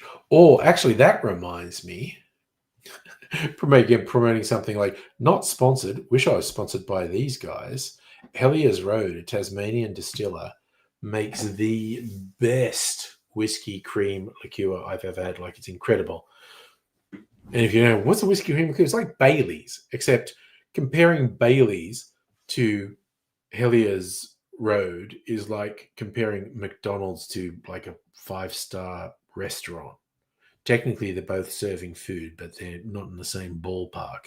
But anyway, I'm on their mailing list because I bought some things from them, and they were like, "Oh yeah, look, we've got this double cream liqueur. I don't know, the cows were giving twice as much cream for this one. That, you know, the use by date's coming up. It's December, so they're selling for basically half price. It's normally $45-$50. You buy a 6-pack and it works out at $25 a bottle. So I've ordered a 6-pack of it. I'm going to keep some of it, but I'm basically just going to take it into work and say, look, this is the best thing ever. Or it's good for Christmas. Be good for Christmas presents. If you want to get Christmas presents for people, I'm going to go to it. Look, not trying to make a profit. $25. You should try it. This stuff's friggin' amazing. So I'm going to have a 6-pack of that soon. So I am hoping that people at work say, "Oh, that's a good idea. I'll buy a bottle for $25." But yeah, it's just wild. Like I said, because it's literally like $45-$50 a bottle, and they're doing this deal where you buy a 6-pack and it works out at $25 a bottle. So I cannot resist, because this stuff's freaking amazing. And I had one that had been open for ages. I thought, well, I'll empty that to make a bit of room for it. And it's like, yep, this stuff is really decadent and just amazing stuff. So that's my hot tip. Get the Hellier's Road double cream 6-pack. Drink it all yourself. I don't know. Or, like I said, I reckon it's great for Christmas. Just like sorted Christmas presents for people. And they'll thank you for it, because it's so fucking good. Like, it's amazing. And I love it because they're selling it because of the best before date. And they can't legally sell it after the best before date. So they've knocked the price right down. And it's just like, but the best before date is just like so completely arbitrary. It's alcohol. And I go, you're worried about, keep it in the fridge. It's not ever going off. What I did find is something that had been in the fridge and been open for, I think, a year. Some of the sugar was actually coming out of it. Like when I drank it, there was actually granules of sugar in it. But, you know, it's just freaking yum. And I am tempted to have some more of it tonight, actually. Might do that. Might go out and get it. Pour myself some. But while I'm here, I'll just go to the forbidden cupboard of mystery, aka the sex hat cupboard. Oh god, there's still a bit of whiskey old fashioned in there. Maybe I'll do that. Okay, where is? Oh, there it is. A lot of bottles in here. I have a bit of the citrus gin liqueur. Just a little splish. Da-da-da-da. Da-da-da-da. Da-da-da-da-da-da-da-da. You'll be a dentist. Ah, here we go, here we go, here we go. All right. Yeah, it's very different to the other stuff I've been drinking tonight. Just stir it, get it chilled, get her chilled.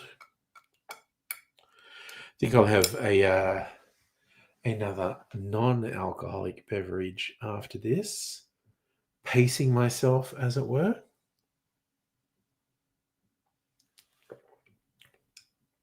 mm. Frickin' yum. Because that's not like just like lemon juice and sugar. I made what's called an oleosaccharum. It's where it's the peel of a citrus covered in sugar, and the sugar draws the oils out of the peel. So it's not just like if you did like lemon juice and sugar, then that would be nice. The sour mix with the gin, that would be nice. But the fact that this has incorporated the oils from the citrus, it's got a different mouth feel and a different flavor.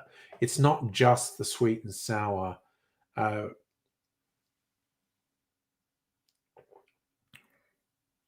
mm. Yeah, it's not intense citrus as in the sour. It's just like the essence of the citrus is really pronounced. It's really freaking good. Dr. Abigail, ice cream is good, Coca-Cola good, powers combined. The only way to consume either. You're having a spider. I haven't had a spider in ages, and I do like it.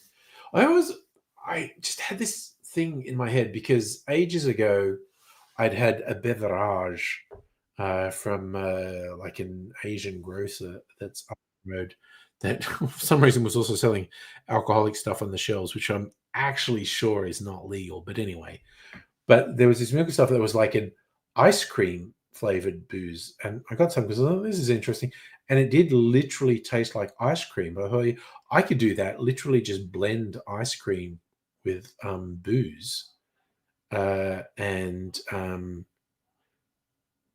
I've been so tempted to do it, quite honestly. Justin, what have you posted in the Discord? Is that the quote from Albany? Oh, yes, I did see that quote. You're speaking to someone called Albanese, Senate leader called Wong, migration and riches, except for first Australians, we're migrants or descendants of them. Yeah, it's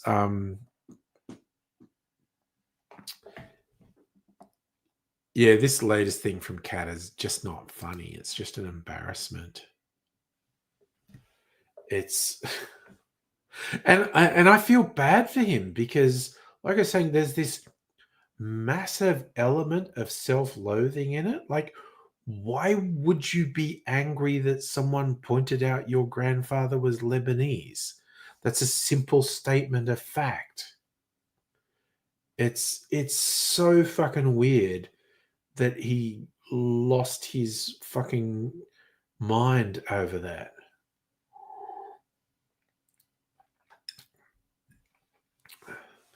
I always think it's kind of sad when someone has this self-loathing built in. There's the notorious stereotype of the self-hating Jew, but you get black people who support white supremacists, and yes, someone who, and it's not as if Kat is the only one, but the people who aggressively deny their true ethnic heritage is so fucking weird to me.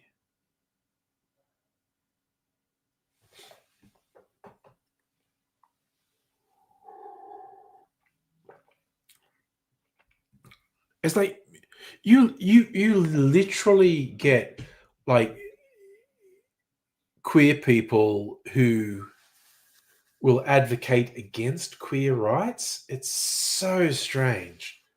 I'm like cishet white guy. Everything's going my way. It's like you get this stereotype of lefties hate themselves. So I don't hate myself. I'm cool with me. It's just like everything's going my way. Yes, I don't think self-loathing is particularly productive. That's my deep and meaningful statement for the evening. Love yourself. Don't hate yourself. Self-hate is terrible. And you're right, Greg. Kata loves big hats. Henry travels. Kale Gibran. God, I remember his books from the fucking 70s. The Prophet or whatever it was. One of Lebanon's greatest poets to live. Bob's... Oh, really? You're saying Bob's grandfather was related to Khalil Gibran?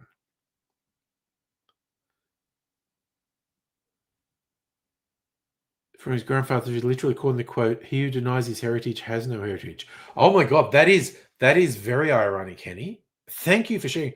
Thank you for sharing. I had not heard that Kata's granddad was from the same village as Khalil Gibran. His big book was called The Prophet, wasn't it? Which would make sense if he's Muslim. Very 70s, as I remember. I never read any of them, but I remember seeing them.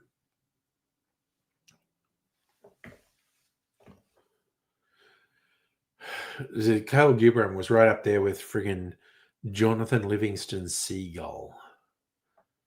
Zen and the Art of Motorcycle Maintenance.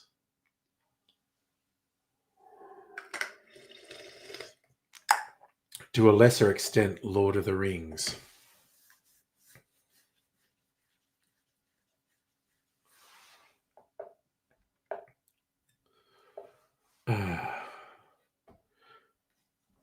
Yeah, Henry, so that's the one. Yeah, okay.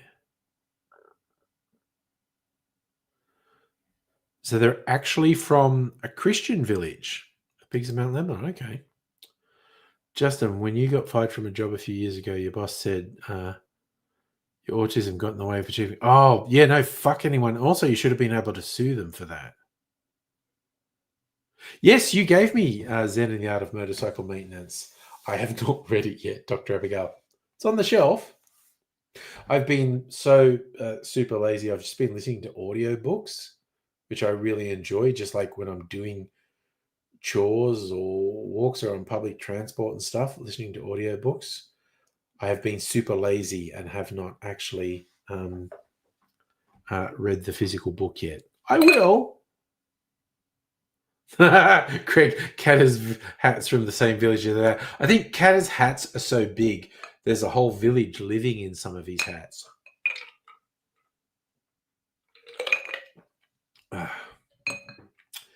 Just drinking off that icy water from the melted ice. All right.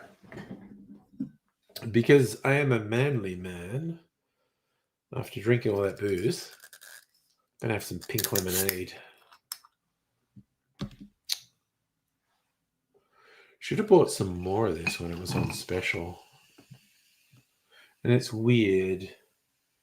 Woolies has the Schweppes on special this week, but they don't seem to have the pink lemonade, which I was very disappointed by. But I did get some more ginger ale, because I do like the ginger ale. Again, here's me doing ads for things. I swear, none of them are paying me.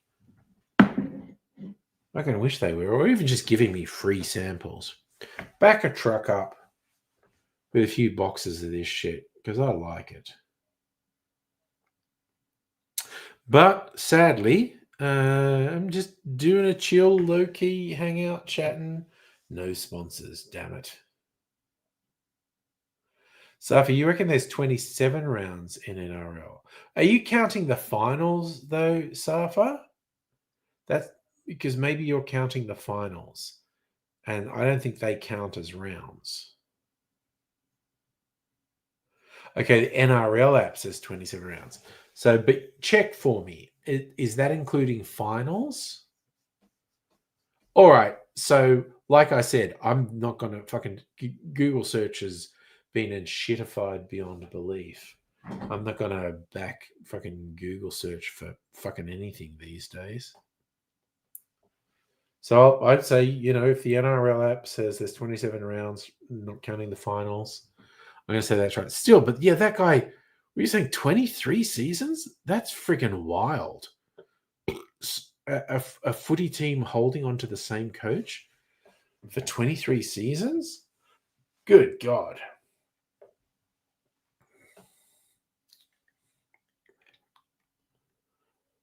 That's, man, that being your job for that long is just fucking wild. Like, the number of players he would have seen go through, because like even like a champion player has what, like a 10-year career, 15-year careers? They don't have a 23-year career. Just think of all the players he's seen go through in that time. All the changes. That's pretty fucking. So he's retiring this year. So he fucking should. Holy shit, that's a long time to be coach.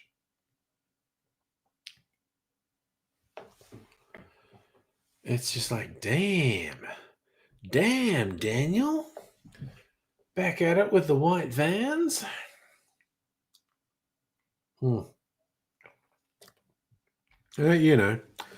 Say la vie. I'm in Melbourne, so we officially refuse to admit that NRL exists, even though the Melbourne Storm tends to do quite well in it. And in fact, they get big crowds here in Melbourne.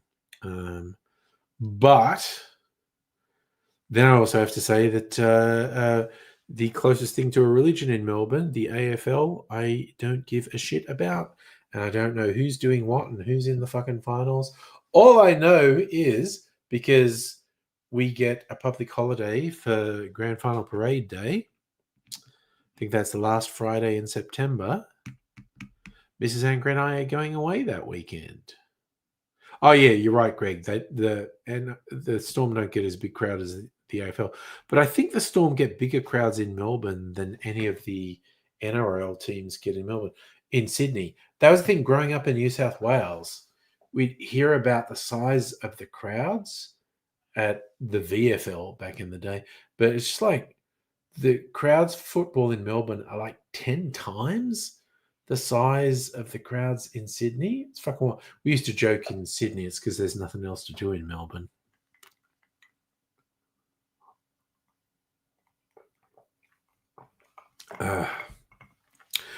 But now I've moved to Melbourne, and I don't give a shit about either. That's the other thing. I'm such an outcast in Melbourne. I don't give a shit about football, which is pretty much a religion here. I also don't like coffee, and that's another religion here in Melbourne. I just don't drink coffee at all. That's another religion. I guess I'm part of the third biggest religion in Melbourne, which is cocktails. The number of cocktail bars around Melbourne. I think that's the third biggest. I'm going to call that the third biggest religion in Melbourne. The biggest is the AFL. Second biggest is coffee. I reckon certainly in the city, the third biggest religion is cocktail bars. So I'm an active member of Melbourne's third biggest religion.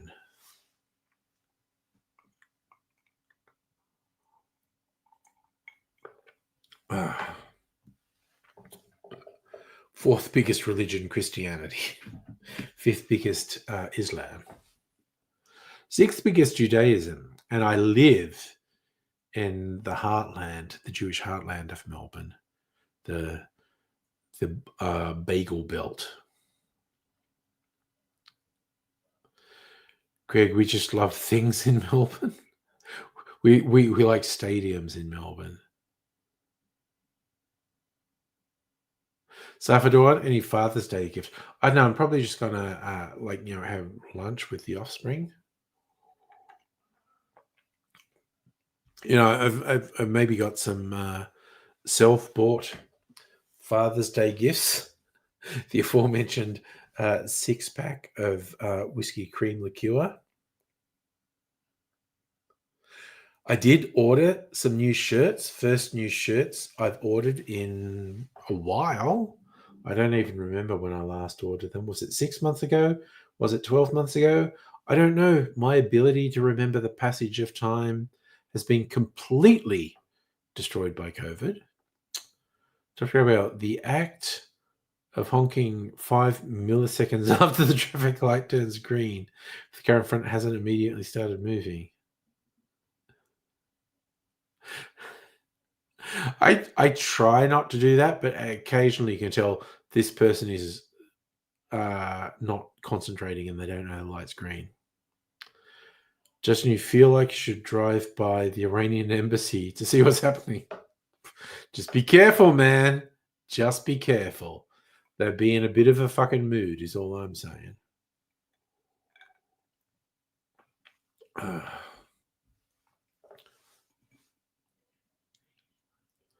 I don't think anyone's in a good mood. Or are they all gone? Is everyone gone from the Iranian embassy? I don't even know what it was. Was it just kick out the ambassador and there's still some diplomatic staff stay there? Or is everyone kicked out? I have to admit, I have not looked into it. Oh, wait, sorry. I meant to check something out because fucking StreamYard keep adding stuff. And they were adding some sounds. Yes!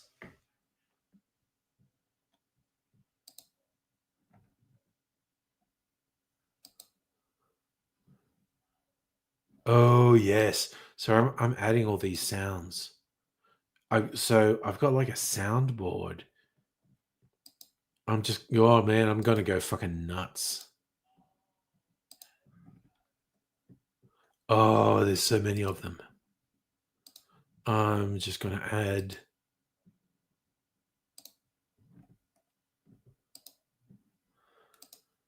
I forgot about this and then I just suddenly remembered it.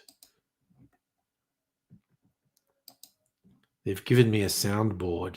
I should have been using it this whole fucking time. And I can just add more things to it, apparently. But I have hundreds of sound effects on my other PC. I could bring them across here.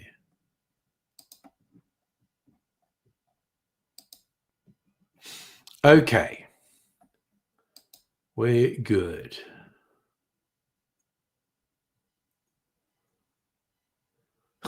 Oh, they're great. Surely Sharon from accounting is still there. Okay. Now, let's see how this works, these sounds. Well, that was applause, apparently. This is called bounce.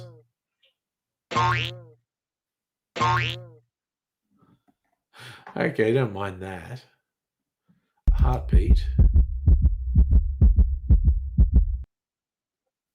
Okay, that was a little bit weird.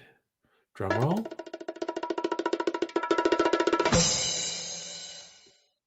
Bongos followed by a cymbal clash. Okay. A gong. What did you put on Discord? Oh, okay. I think Justin works for ASIO. He's putting pictures of the Iranian embassy on Discord.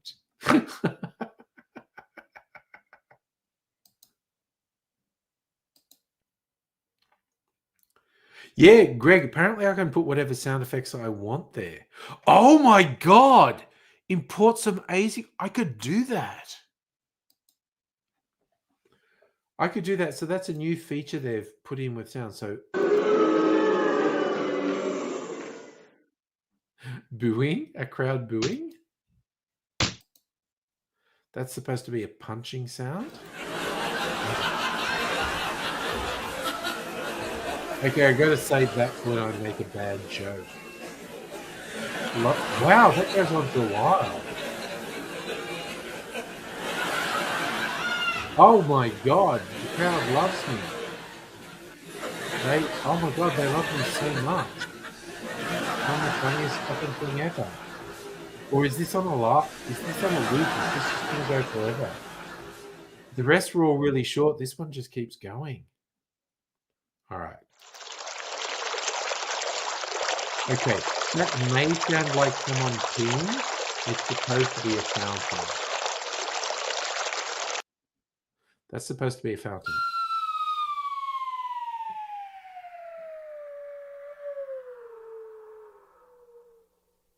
Slide along.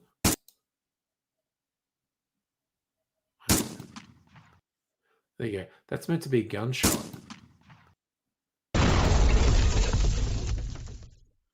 That's meant to be. That's meant to be an explosion.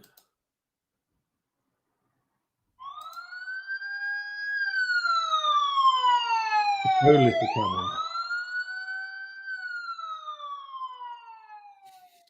Greg, I think maybe I could import a whole AIDS monologue.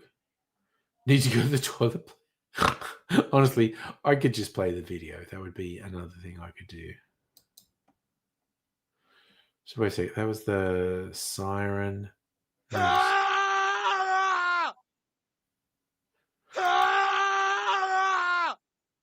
I actually, on my other sound effects, I think I have at least half a dozen different screams. Train whistle. Oh my god, there's like literally like more sounds?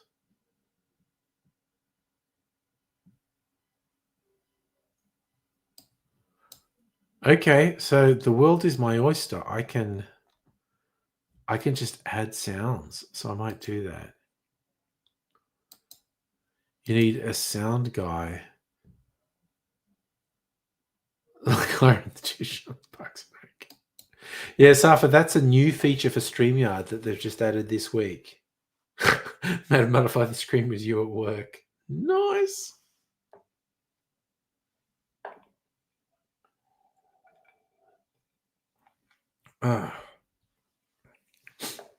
But yeah, I can just have it.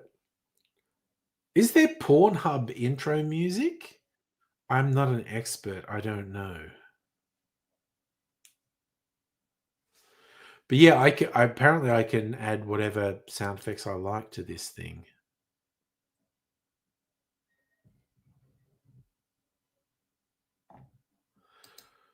So that's a new feature this week.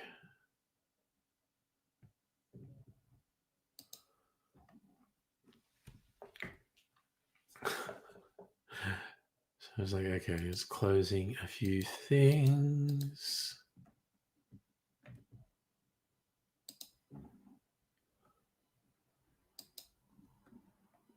What should I think? I think maybe I just want applause.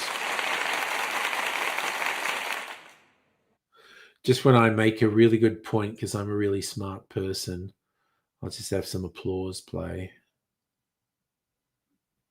The laughter was weird because it just goes on forever. I know, right? Let me tell you about my wife.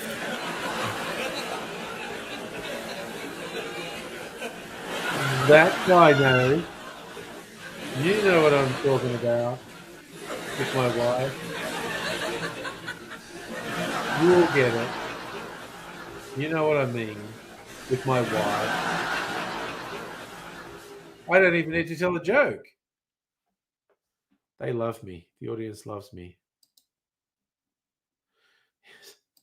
That was that was Henny Youngman, I think, originally did Take My Wife Please in like the 1930s. Oh, old vaudeville performers. Oh dear. There's this guy who's getting really big on YouTube, and I first saw him on The Daily Show, Josh Johnson. I thought it was a young Black American guy. He's fucking 35. He's absolutely baby faced, Like if someone had told me he was 20, I would have believed them. I do not believe he's 35, quite honestly. But he's just piling on millions of views on YouTube. Like he's putting up new stuff every week, like quite a lot of new material every week on YouTube, and he's just getting millions of views. And it's like, damn. Although it's interesting, it's made me think. I've been watching a lot of podcasts and interviews with comedians in the last couple of weeks, and I did see an interview with Bill Burr, and he's going like, "God, I never want to be the guy where people cheer." He says, "I want people to laugh. I don't want people to be cheering." Oh, you're so brave for saying that. Thank you for saying. Josh Thomas's audience does a lot of that. And I also notice it's all a lot of it is his personality. He's like so charming and endearing, and the audience is laughing a lot of the time in anticipation. Like he does a setup and a pause, and the audience laughs because they go like, he's going to say something funny. It's like his build up and his setup and his delivery is so good. The audience laughs before he does the punchline because his timing's so good that he just pauses and is like, I'm going to do a punchline here. And the audience laughs in anticipation of the punchline. It's like, oh, he really has them in the palm of his hand. So, I mean, good luck to him. It's all good in the hood. But yes, I did watch some interviews with him and watch some of his recent sets, and he is quite entertaining. But it was very funny that in the same week watching this thing with Bill Burr says, "Oh God, I never want an audience to applaud and cheer. Like, yes, I've said the thing I want them to say. I just want them to laugh." Um, oh God! Also, I stumbled on this channel. I stumbled on the YouTube algorithm recommended to me. The channel's called Elephant Hunter or something, and does these really sarcastic eviscerations of conservative comedians that are very funny and merciless. And they're like 30 to 60 minutes long, these things, and particularly just ripping into Joe Rogan and the conservative comedians because they're not fucking funny. Oh, it's just like I'm getting exposed to all these people that I'd never heard of because I don't go into those circles. It's like, they are not funny. They are just saying this fucking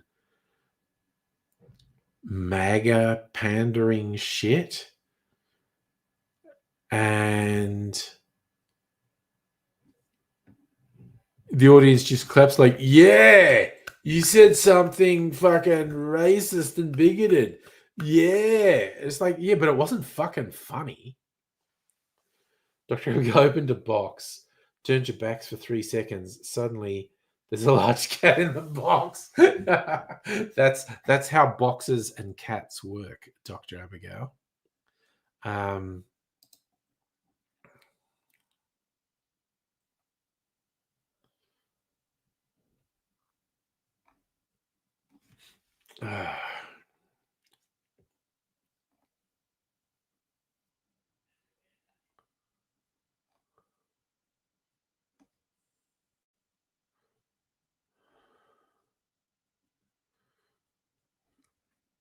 Oh god, I have to find what this fucking channel's called.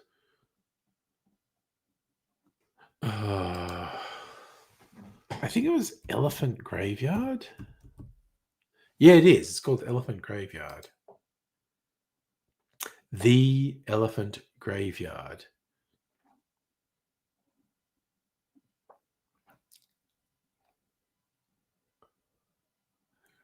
And there's like one from last week or 10 days ago, how comedy was destroyed by an anti-reality doomsday cult. It's 1.5 hours.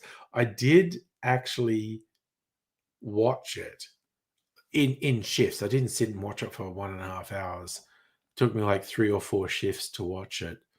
But it's like really snarky, but occasionally extremely funny piss takes. So what was that? That's a just non sequitur. Wayne Bennett reached 961 NRL games. What does that mean?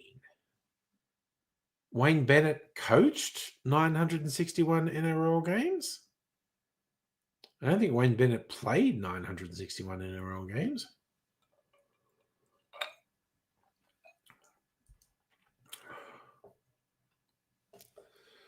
But yeah, if you want a really snarky deconstruction and evisceration of conservative comedians, YouTube channel The Elephant Graveyard is pretty funny. I don't agree with everything they say. I think they take cheap shots occasionally, but really, really fun deconstruction and making fun of Joe Rogan in particular.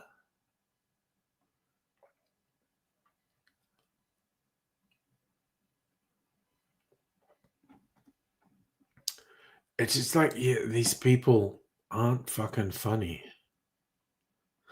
Oh, harsh Dr. Abigail, send Safa some money so he can call someone to guess. I also love Safa that was just an absolute non sequitur. It's like no one was talking about this, but Wayne Bennett reached 961 NRL games. Good stuff, man. It's just like, but that's what I love about the streams. Just, we talk about 1,000 different things, and each topic is completely unrelated to the previous topic.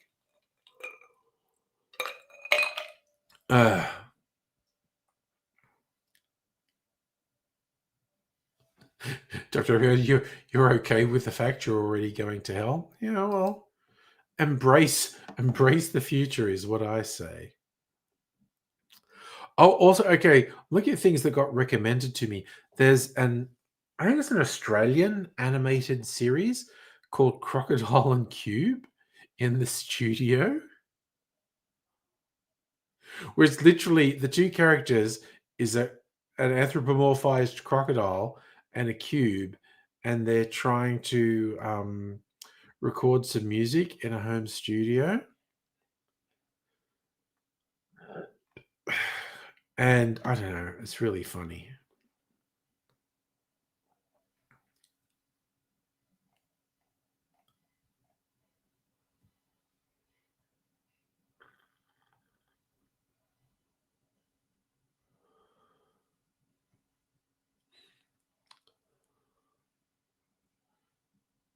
Oh wow, Neil deGrasse Tyson explains the three body problem. Almost 10 million views from 1 year ago. God, I might be interested in watching that, honestly.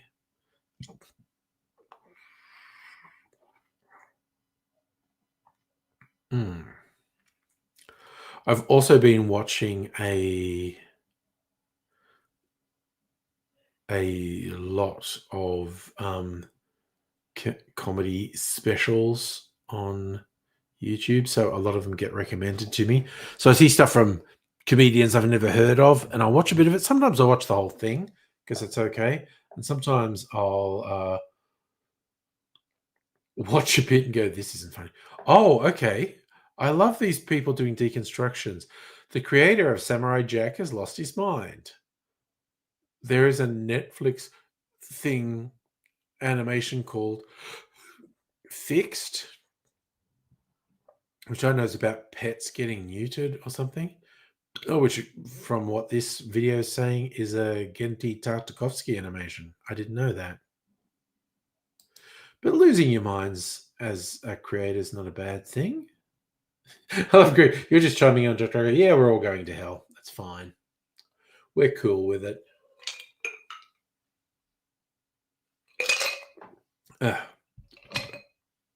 Okay. Neil, let me go. Do I really want to empty? Trying to think if I got something else to barrel age. Or will it just be like putting fucking red wine in the barrel or something? I don't have anything to barrel age, I don't think. There'll be a new graphics card. It's fucking huge. Bigger than some computers. Okay. Nice, Jim. You're getting drunk too. Yeah, dude, I'm providing all the conversation. I'm providing all the drunk conversation. I'm happy to do that, quite honestly. I might put something on, like we're talking about an AZ quote. I might put AZ on, like we're 2.5 hours in. I think I may be 2.25 hours in. I maybe need to take a toilet break. I could find something wacky with AZ.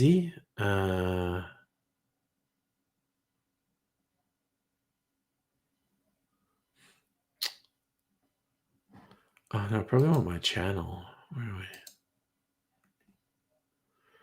Videos.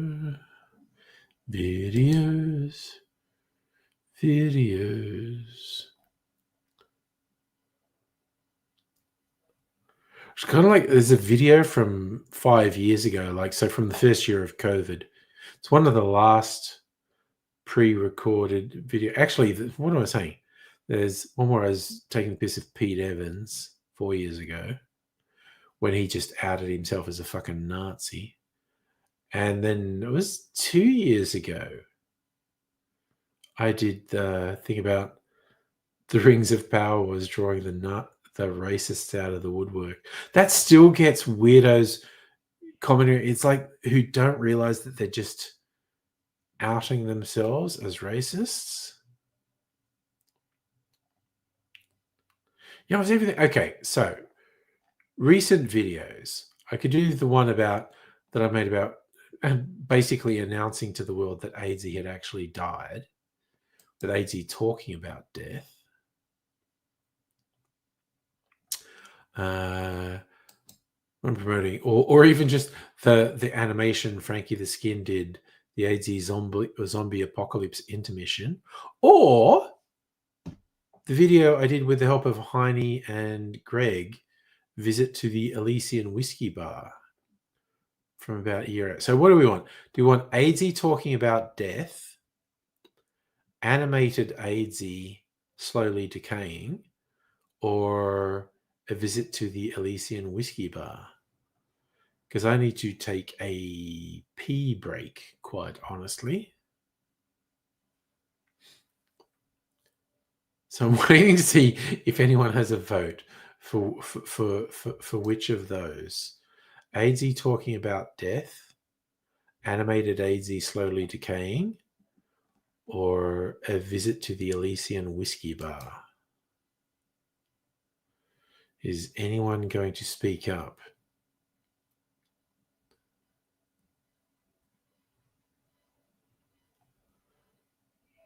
Because if no one speaks up, I think I'm going with the AIDS talking about.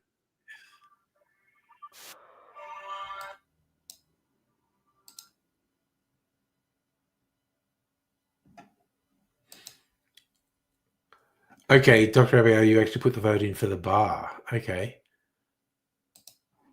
And I feel like I need to go with that because you spoke up. Because, our man at Elysian. Freaking love this bar, actually.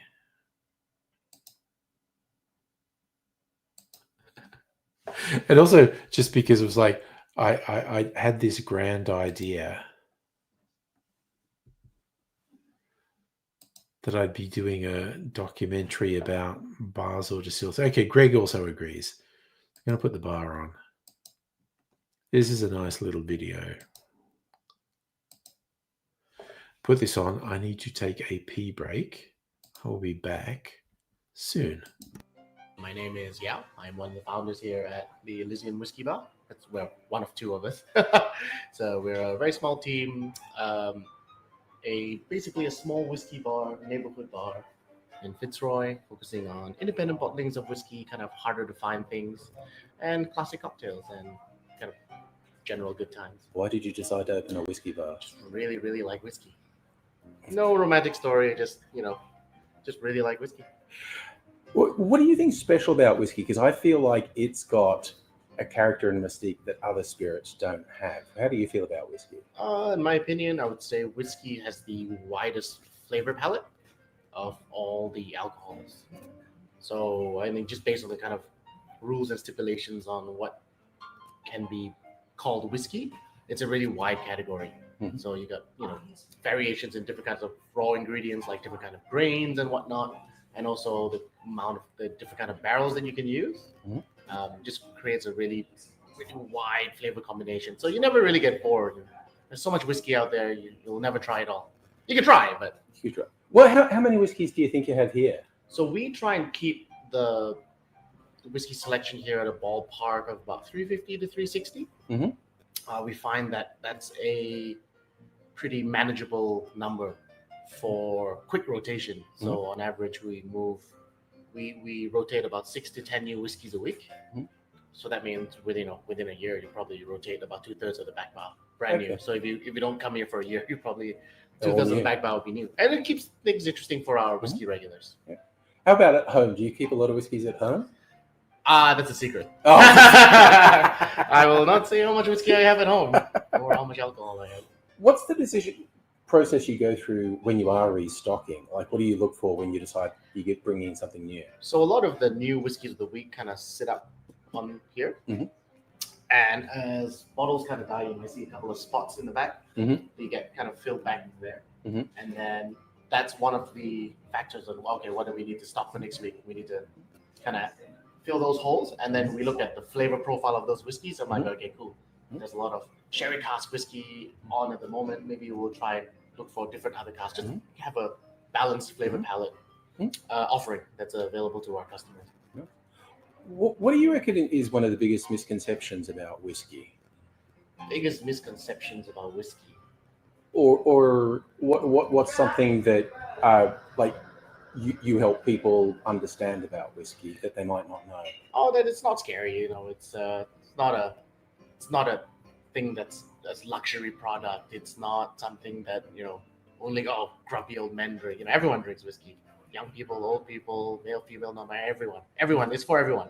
And for people to say they don't like whiskey, I think they just haven't found the right one yet.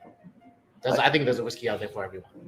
And I noticed you do have a lot of Australian whiskies. What's your view on the Australian whiskey scene at the moment? Australian whiskey scene is booming.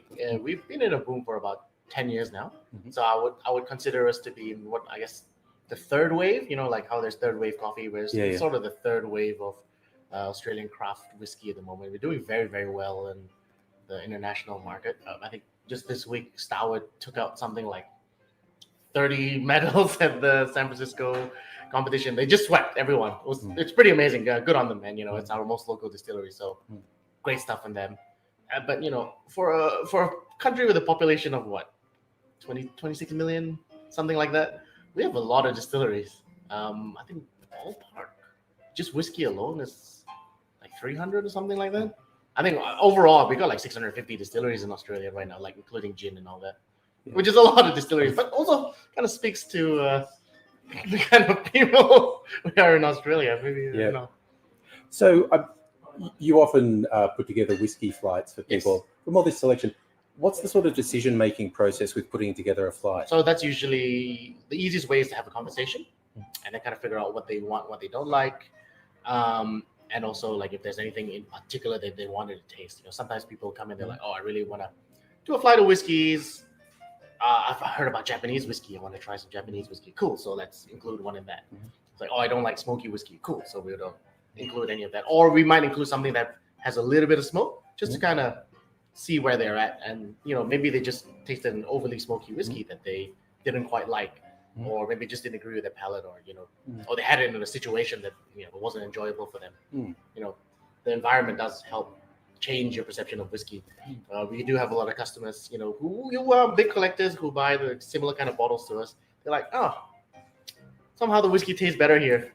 I'm like, yeah, because I'm serving you and I'm cleaning the glasses. That's why. So, besides the tastings, you also do cocktails. Yes. What do you think makes a good whiskey cocktail?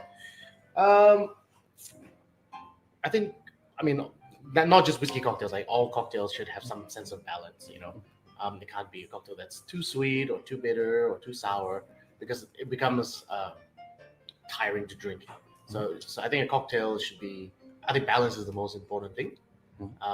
You can be booze driven, but also you need it to be at a dilution that's right, that you can drink a lot of.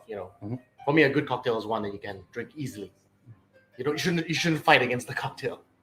If you do, you're probably fighting some other demons, but that's a different kind of conversation.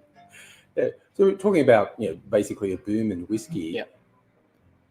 Do you have any thoughts about where you think, particularly the Australian whiskey scene, is likely to go? Like, say the next 10 years. I would say we're probably going to see a lot of closures in the next 10 years. Just the way that the economy is going and the sheer saturation in the amount of distilleries that we have. And, there are a lot of, I guess, hobbyists out there that, didn't approach it like a long-term business. In the end, making whiskey and selling whiskey is a business.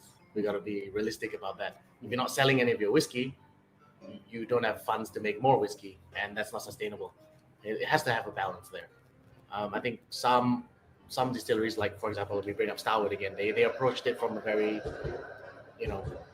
I think they approached it the right way, had good long-term vision, and now I think they're sitting in a really great place right now. Do you have any tips of surprising countries that are putting out good whiskies that people might not even know? Oh yeah, recently, like this is real good. This is from Denmark. This is Stonic Distillery. Amazing distillery. If you look at a video of it or like the schematic, all the grain comes from a radius around the distillery. They malt it all on site, state-of-the-art malting facility. Their still setup is state-of-the-art. I'm pretty sure they're also like a carbon neutral style distillery. It is so advanced. It's amazing. Great. Well, there's certainly just a mind-boggling amount to explore here. So I guess say thanks, Yao, and I know where to come when I want my whiskey. No worries. Thanks. See you real soon. Cheers. Oh man, I freaking love Yao. He's so cool. Sorry, what went dark, Nintendo Lunchbox? Did that not work? I literally went out. God, I really needed a pee break. Oh, I don't know what volume I actually peed. It seemed like a lot, though. That, Safa, that is the Elysian Whiskey Bar. It's so good. Yao is such a cool guy. Oh, the demons part. Yeah. He's got a sense of humor, which I like. But yeah, it's like they have just an astonishing array of stuff. Like I don't always do. It's not in the CBD, Safa. It's just outside the CBD. So it's a short tram ride. It's a short tram ride from where I work, actually. 3 hours, not bad for the first pee break. Well, two and a bit hours. But yeah, God, I really needed that. But yeah, Elysian. Not every time I go there, but often I'll have a tasting flight. But their cocktails are really, I'm a cocktail guy. Their cocktails are really good. think last time I was there with Dr. Abigail. No, it's not a nightclub. It's a quite small bar with just a fuck ton of whiskeys in it. Last time I was there with Dr. Abigail and decided to get a tasting flight. And I was just like,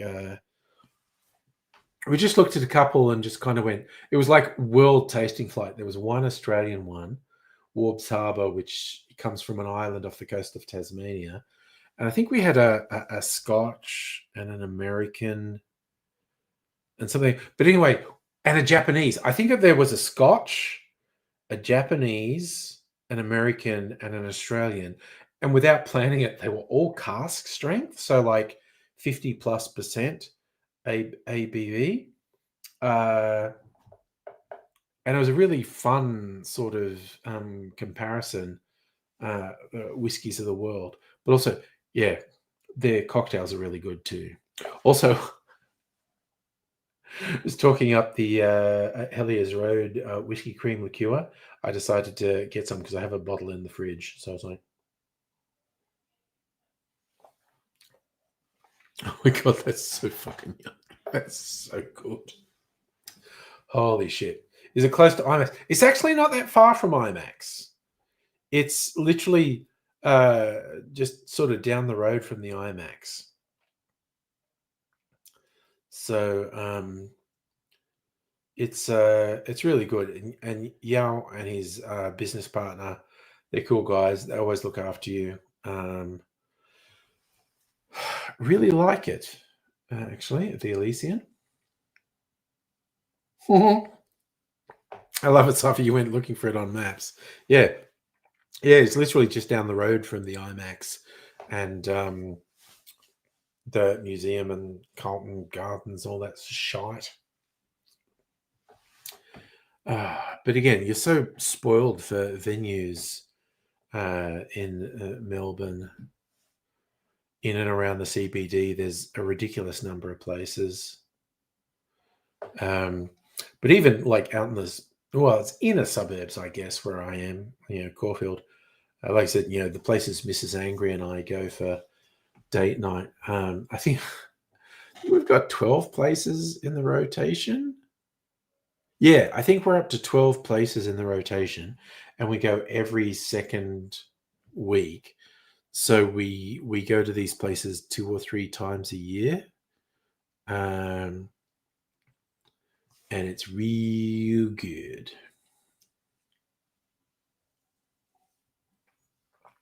I always look forward to date night and where we're going out. It's like, we're going to a place that's mostly a restaurant but also has good cocktails, or we're going to a place that mostly does cocktails but has some good food. This week is a restaurant that does good cocktails. But it's a fun mix of places we go to. We've been talking about going to this place. It's in our old neighbourhood in East St Kilda that's in the grounds of what used to be a church. So it's called Trinity.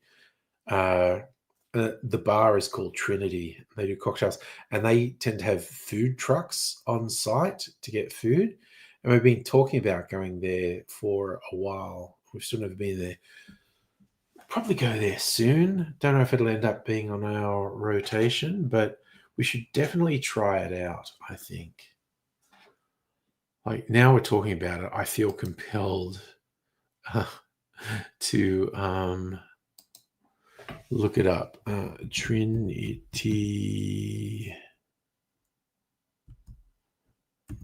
Bar. It's on Brighton Road, St Kilda. Let's eat, drink, gather. Beer hall, beer garden, functions. Eat, drink, functions. Okay.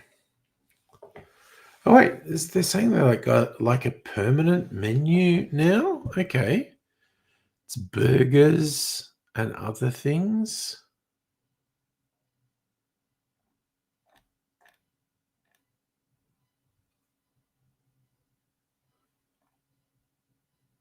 Okay, that's all food.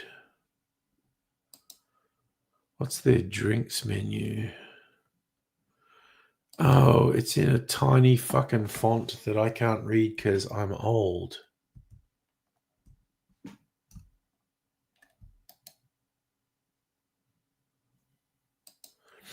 Well, okay, I'm just going to say, fuck that.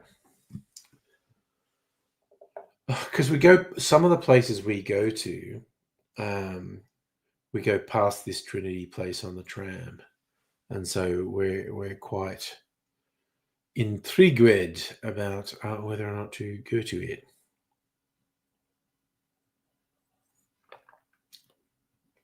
Oh my God, that stuff's so yummy. Does really remind me of my eggnog, honestly. So I'm kind of thinking like I might go back out and get some of my egg. Then I'm going, maybe I'll go to bed. I'm like, friggin', oof. I'm getting old. Getting old. I shall wear my trousers rolled. What's that from? The Love Song of J. Alfred Prufrock. It's kind of like I didn't have teachers who inspired me to like poetry while I was at school. And I think, but not going to bed right now, Dr. Abigail. I don't know how long I'm going to last though. So, I mean, I might last another 2-3 hours. Who the fuck knows? I might last another 20 minutes. I can't tell. I don't know the future. I'm not psychic. Where's Strictly Say? I know he was here and he's vanished. He was here earlier. I mean, Sapphire, I do like to go to at least midnight on Fridays.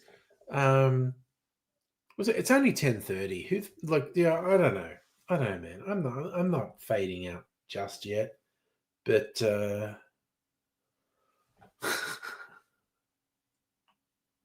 also, I'm old. I'm very old. I don't know what I shouldn't do. Even that voice is making my throat sore. So, ooh, this is very creamy. This will soothe my throat. Yum, very smooth. I'm actually looking forward to comparing the cream liqueur I just ordered from Ellie's Road because they're calling it double cream. They're like saying it was different to their regular cream liqueur. I don't know. Who knows? Okay, but you know what, buddy? You've been patient. You've been asking for 2 hours to come on the stream. So I am going to put the link up for joining. And because you're the birthday boy, you should come on and say hello if that's what you want to do.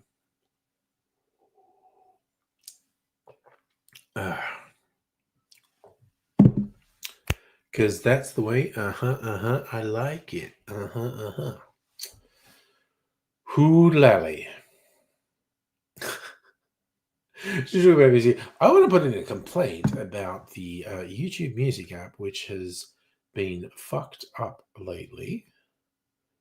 Okay, what apps are trying to update on my phone? Instagram.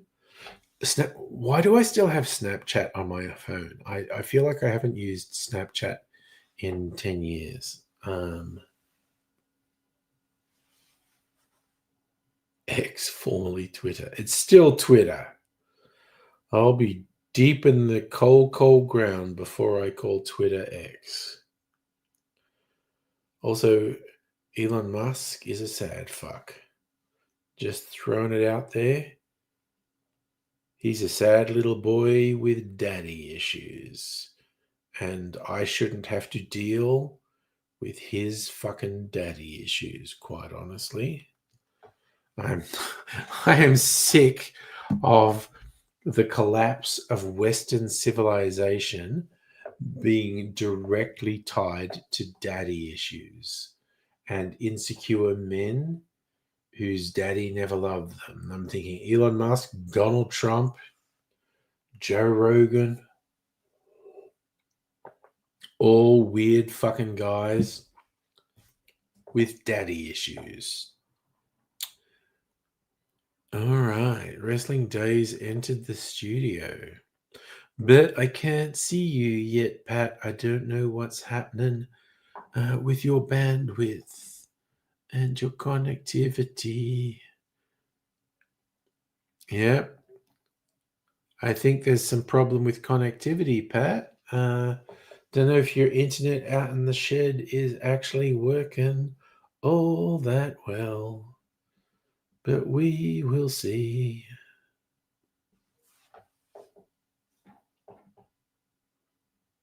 What are we doing?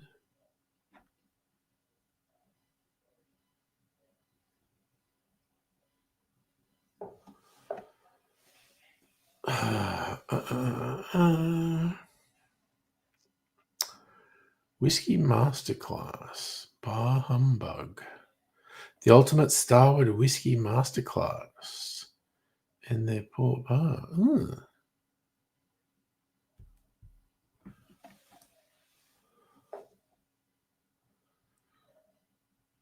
Someone talking about Starward Whiskey.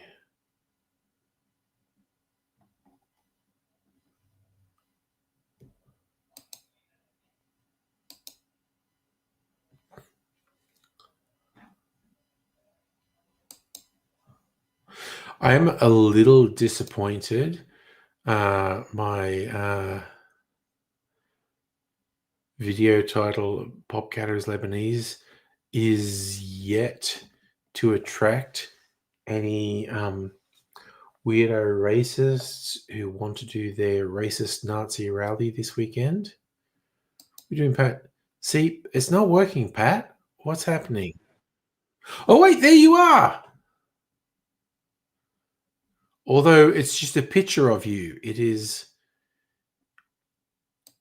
yeah, no, it's not. I need to do it. I need to have a thing where I could draw on you and I could draw like glasses and a Groucho Marx mustache. I don't know what's happening, Pat. It's not working. All I'm going to say. I know. I feel like you out in your shed there, your internet is just not working all that well.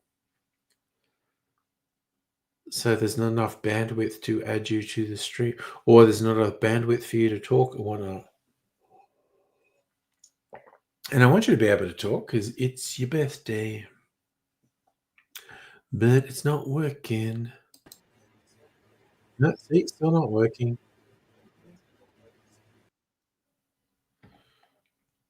It's all fucked up, dude.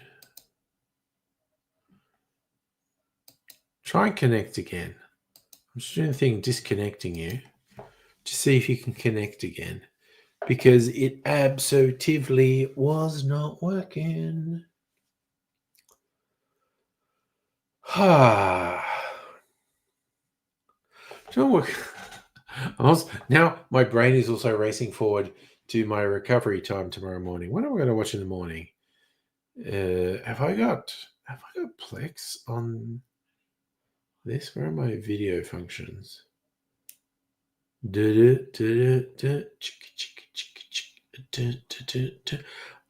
don't think I do have Plex on here. It doesn't look like it. No, wait, I do. I fucking do have Plex on here. Don't send me notifications, Plex. I don't want to know about it. Yes, sure. Oh, get fucked. It's not working. I don't fucking care. What the fuck? Oh, wait. Oh, geez. There's a big Pat head in my backstage. Pat! Yeah. Now it's working.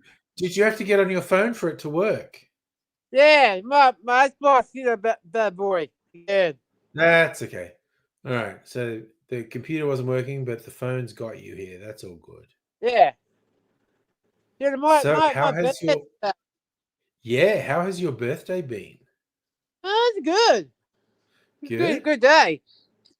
Having a good day? Love to hear it, mate. Yep. Love to hear that you're having a good day. Yeah, other than this, you know that. Oh, you got a wrestling cup. Nice. Then recently, Yeah. this. Oh, it's That. stickers. You got wrestling stickers on your cup. Yeah. Yeah, my sister did that to me. Ability, you dozed off for 20 minutes. That's all good, man. And hey, Oh, Maria, everyone's doing happy birthdays to you, Pat. oh, bigger.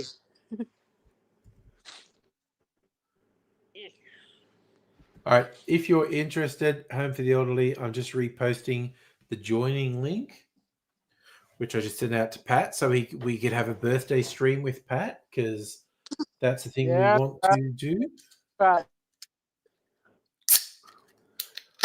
I'm opening my mineral water. Ugh. I think you're all drunk. I'm a little bit drunk. But that's just because it was your birthday. I thought it's Pat's birthday. I have to have a couple of drinks. Oh. No, I think But I'm you're also drinking pacing myself by having some today. non-alcoholic drinks. I am out today, but it's me, my dad, my sister, but butter. So you're out with your dad and your sister today. Yep, tea. Nice. That's good birthday stuff, mate. That's what I like Yep. to hear. Mm. And my workout can have the price of me in my birthday. Are you doing some stuff on the weekend for your birthday as well? Yeah, my worker gives a big deposit me is today. Okay. Yeah, me and my worker go mall. You and your And work went to the mall, yeah? yeah, mall and I'll go drink, get a hot drink, get a coffee. Having And coffee? and after that go to the pool. Going to the pool as well. Nice. Yeah. Happy that he thought his birthday was last week. I mean, I don't know if Pat's trying to have 2 birthday weekends. I don't know, but it's like No, it's my birthday today. it's today. It's actually Yeah, today. today. Okay, that's good. All right. No. It's okay. It's easy to get confused. I get confused. Happy the other gets confused. We're all Yeah, you're confused. old. Oh, that's right. Yeah, hope the elder you're not actually home until next week. Okay, that's fine. Oh, you know what? That cream liqueur was so good. Reminded me of an eggnog. I feel like I should go and get my eggnog. But I'm also drinking some mineral water. Yeah, But you're out in the shed, so you still cold. got to get all rugged up. Bit cold where you are tonight? Yeah, now. Yeah. Yeah, Okay, it's well, now. I'm still in the house, so I can just wear my shirt because the heating's not still on. We Yeah, we have it my on. yeah. Yeah, you're My just hair. in the shed. Oh, you got a little heater That's there. my There you go. yeah. You got a little heater. Yeah. Yeah. Most of the time, I can survive just wearing the shirt, even though it is a bit colder in this room than in the lounge room. But I'm like tough. Hopefully, I did watch the Mission Impossible movie, which is the last Mission Impossible, and it was okay. I don't want to say any spoilers. I don't want. What I did you saw. see, Pat? So the kids get the kids get the girl get kids get a attack what's that um uh, um Yeah, just get a text. You get a girl. And the boy get dead. I feel like you're talking about like K-pop Demon Hunters or something. I was like, Yeah, I saw that full times. you saw K-pop Demon Hunters. Okay. Yeah, full I times. haven't watched F1 yet. I was thinking of watching that. It's kind of like Mission Impossible. I'm trying to think. Can I say something without being too spoilery? No, I won't say anything. I'll just kind of say no. I won't say anything. The final Mission Impossible was fine. It was fine. It's not great. It's not going down in history as one of the great movies. It was fine. Yeah, Theoretically, the last Mission Impossible movie. that one's a bit better. The three girls sing. The girls who sing in the K-pop Demon Hunters, yeah? Yeah. Me too. That seems to be a big hit for Netflix, that one. Yeah, that's cool. What else I did watch the Philippou Brothers horror movie, Bring It Back, which is I never saw that. Oh, you're a horror guy, Pat. You need it's I think it's still in the cinemas here. Be on video home, but yeah, Bring Her Back. I think you'd like it because it's a really messed up horror movie, and you're such a horror fan. I left my worker. Did that. But yeah, it was a joke I was making the other day because I have met the Philippou brothers before, like years ago at a YouTube event. They were fun guys. I hung out with them for a while. But it's kind of like in light of Bring Her Back, it's like, yeah, if I was doing an interview with them, I saw that. I saw that. You did see Bring Her Back? Yeah, I saw them. I saw that. Yeah, your sort of movie? This is 10 out of 10. It's the best. Yeah, it was a pretty messed up horror movie. Lots of nice. I was literally there was some psychological elements. I'm watching it and it's like when one of the psychological bits was revealed, I went, "Oh, damn!" And it's like, and then there would be some really fucked up physical horror thing, and I'd just be going, "Ah, what the fuck? Why would you do that?" So it's like if I was I don't know. If I was interviewing the Philippou brothers, I'd sit down with them and boys, how you going? How's it going? First question, what the fuck is wrong with you? Why did you do this? This is semester. I hopefully only like Alison Brie. I like Alison Brie. She's pretty good. Oh yeah, and this is my birthday. Oh, you got the wrestler blanket for your birthday? Yeah, my sister did this to me. Nice. Your sister got you a wrestler blanket for your birthday. That's pretty cool. Yep. And I'm recently bad. Okay. That's pretty cool. Yeah. So it's like big question. What do I watch for recovery tomorrow morning? I don't know. Home for the Elderly, do you have any Plex recommendations? Something I should watch tomorrow morning for recovery? I have to admit, okay, of all the things that are on your Plex, I've now started watching half a dozen different things, so I need to keep up. I'm enjoying the video game one with Anthony Mackie, Twisted Metal. That's just fun. I watched the first episode of the Jason Momoa one, Chief of War.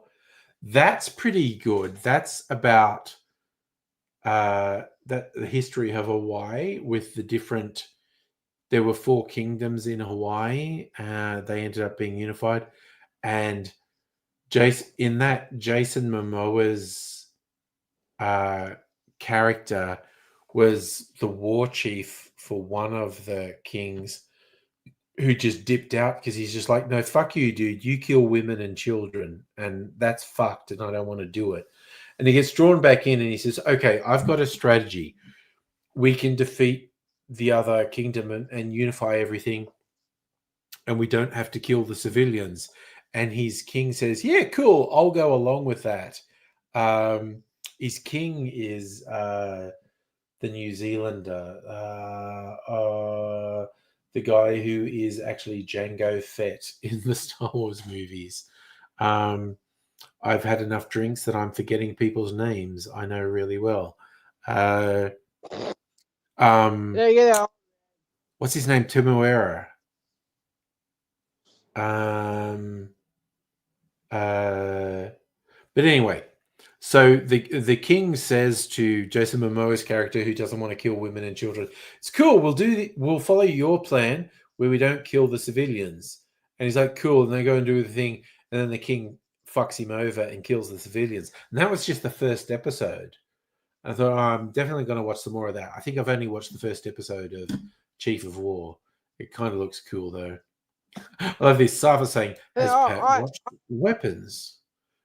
And Greg going, Pat is a weapon. No? No? I don't know what they're talking about, Pat. There's a lot of scurrilous talk going on there. I don't know what it is. Oh, they're weird. Oh. Yeah, tomorrow. Out tomorrow. That's right. Yeah, okay. I'm talking about things to watch. Yeah. Oh, God, yeah. Weapons is a horror movie. It's a weird thing where the kids all disappear. Like, all the kids. I saw that. I saw you it saw Monday. it? Did you like it? Wicked. It's wicked? It's weird. 10 and 10. God, you love your horror movies, Pat.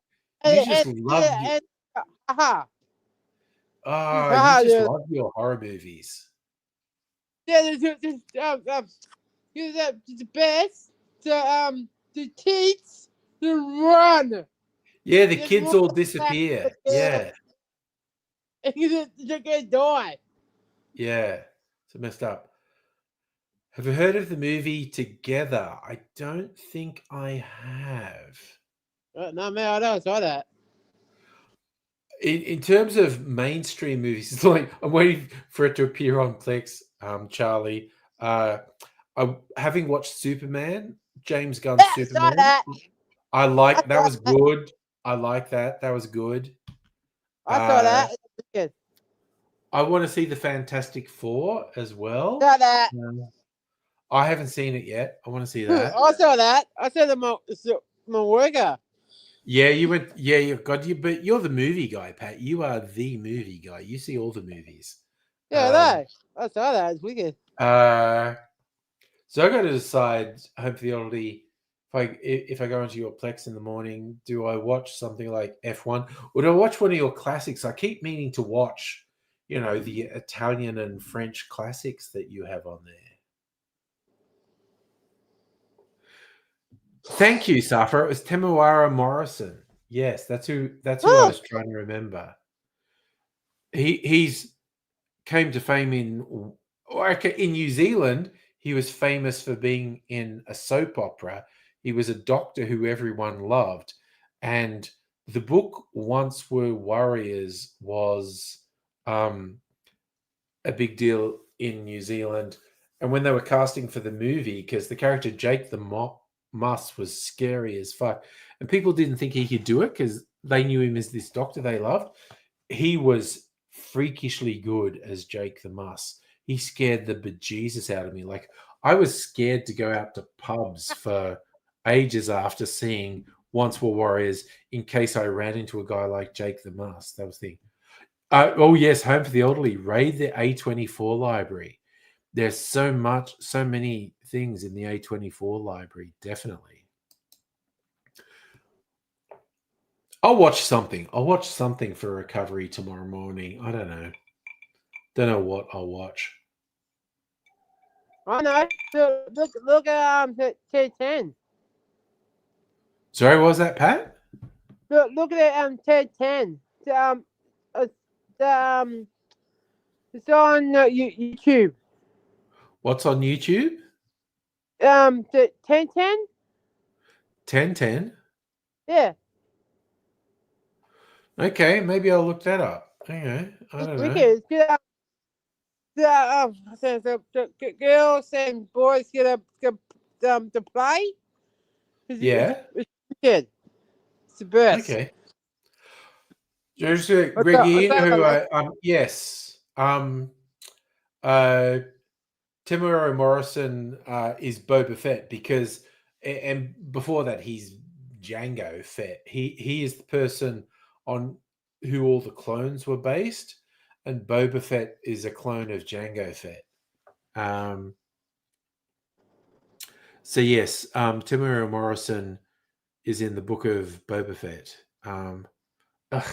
which could have been awesome, but was, I don't know, it was let down. I feel like they just didn't know what they wanted to do. Like, he's supposedly going to be a crime boss. Let him be a crime boss. He should be fucking Scar. They kept trying to want to make him sympathetic, I think. And it was like, no, dude, make him Scarface. Make him a crazy crime boss. He kills Jabba the Hutt and takes over. And just make him be a crime boss. Stop trying to make him be sympathetic. Why are you making a bounty hunter crime boss sympathetic? That doesn't make any sense at all. Yeah. Yesterday I saw it back yesterday. Sorry, what did you see yesterday? No, I saw it back. Back? Yeah, I saw it back. I saw it back. Okay. In my back now, sore. Sorry, your back was sore. Yeah, we were sore. Sorry, I was confused. I thought you were saying you saw something. And I thought, what did you see? No. It's like, no, but you were telling me your back was sore. Okay. Yeah, It's confusing. Life is confusing. That's all I'm going to say. yeah, get it all, man. Yeah, I'm old and easily confused, Pat. You got to you got to explain things to me, mate, because I know. you know I'm very old, and I just I get confused. I wake up this morning and oh, my hip hurts, my knees hurt. I'm gonna limp around the house. What's happening? So it's No, not you. Yeah, now my back's better. Yeah. Your back's better now. Okay. Yep. You want to get a physio onto it, or I don't know, some small Asian lady to walk on your back. I've seen that in movies. Yeah. It's wrong. Drugs. It's working. Oh, okay. Pat's taking drugs to make his back better. Okay. Yeah. Okay, you gonna share? You gonna come over and just like take a handful of these, you'll feel way better. It's just like The other ones. That. Yeah, no, Pat's got the good back medicine drugs, and he's holding out. I'm just saying, a friend would share. That's all I'm saying, Pat. My hip hurts. I need some of your good back drugs. That's all I'm saying. Yeah, they're the way, man. They're the way. I'm just saying. Pat's got all the good back pain drugs. He's not sharing. It doesn't seem fair. Yeah, they're the way, man. I want your doctor's name. I want to go in there like, oh, doc, my hip hurts. And you apparently treated my friend Pat. His back hurt. Just give me some of the good drugs you gave him. Because Pat said you gave him all the good drugs. And I'm just like, My dad helped me that yesterday. Yeah, no, I know your dad's going to help. Your dad's a ledge. We all love your dad. But that's okay. I saw my sister help me yesterday. No, well, that's good. You got all stuff happening. I love if someone random came in on the stream at the moment and we're just talking about what are the best drugs for your back and your hip and stuff. It's just like, honestly, it's all legit. We're just like, we might sound sus, but it's all legit. It's just talking to a proper doctor and getting proper medication. And this is mineral water, just in case anyone is wondering. Yeah, I know. I don't know if you were paying attention, Pat, earlier, but we had a couple of new people from Twitch watching, and they were chatting away, and they were good. And I kind of moved, and they saw all that, and they were like, "Oh my god, what are all those bottles of booze back there?" Like, What they were today? new and they'd never seen them before. It's just like, yeah, hopefully it's a whole back thing. It's a whole drug thing as well. Pat's just holding out, is all I'm saying. He's like, Yeah, that'll work. Pat's got the connection. He's got the hookup with the good drugs that make the pain go. But I'm actually okay. Like, I swear to God, I woke up. Oh my God, my hip was hurting me so much. And for most of the day, I was kind of hobbling around. But it's almost like just before the stream, I'd done enough walking around that I was fine. So I'm not in pain. So hopefully hopefully I sleep properly tonight and I sleep at the right angle. So I don't know what way my bed. I know what way. In the back of that. What are you going to do to your bed? No, yesterday I know it rest what way my back. Yeah. I got huge. I said fuck. Damn. And now I'm a bit better. I love this one for Greg, continuing the Boba Fett thing. It's a Bacta thing. That was a running thing in the book of Boba Fett. He had a Bacta tank for healing. Geez, that was a frustrating series because it had so many positive elements, but it didn't have a cohesive narrative in it, which was really fucking annoying. Could have been so much better. And they even brought in the Mandalorian to liven things up a bit in it. Speaking of which, weren't they supposed to bring out a movie? Okay, we're on the internet, so I'm going to look it up. Mandalorian. Yeah, it's cold. Oh, it's meant to come out next year. The Mandalorian and Grogu. Huh? I don't know. I don't know that. Yeah, no, there's supposed to be a Mandalorian movie come out next year. Oh. All right. Oh. Wonder if that's going to... Holy shit, Jeremy Allen White is playing a Hutt in it. Okay. Look, might be good, might be rubbish. It would be the first Star Wars movie in a very long time since the absolutely abominable Rise of Skywalker. Jesus, that was terrible, that movie. Again, they can call Baby Yoda Grogu as much as they like. Always going to be Baby Yoda to me. That's kind of weird.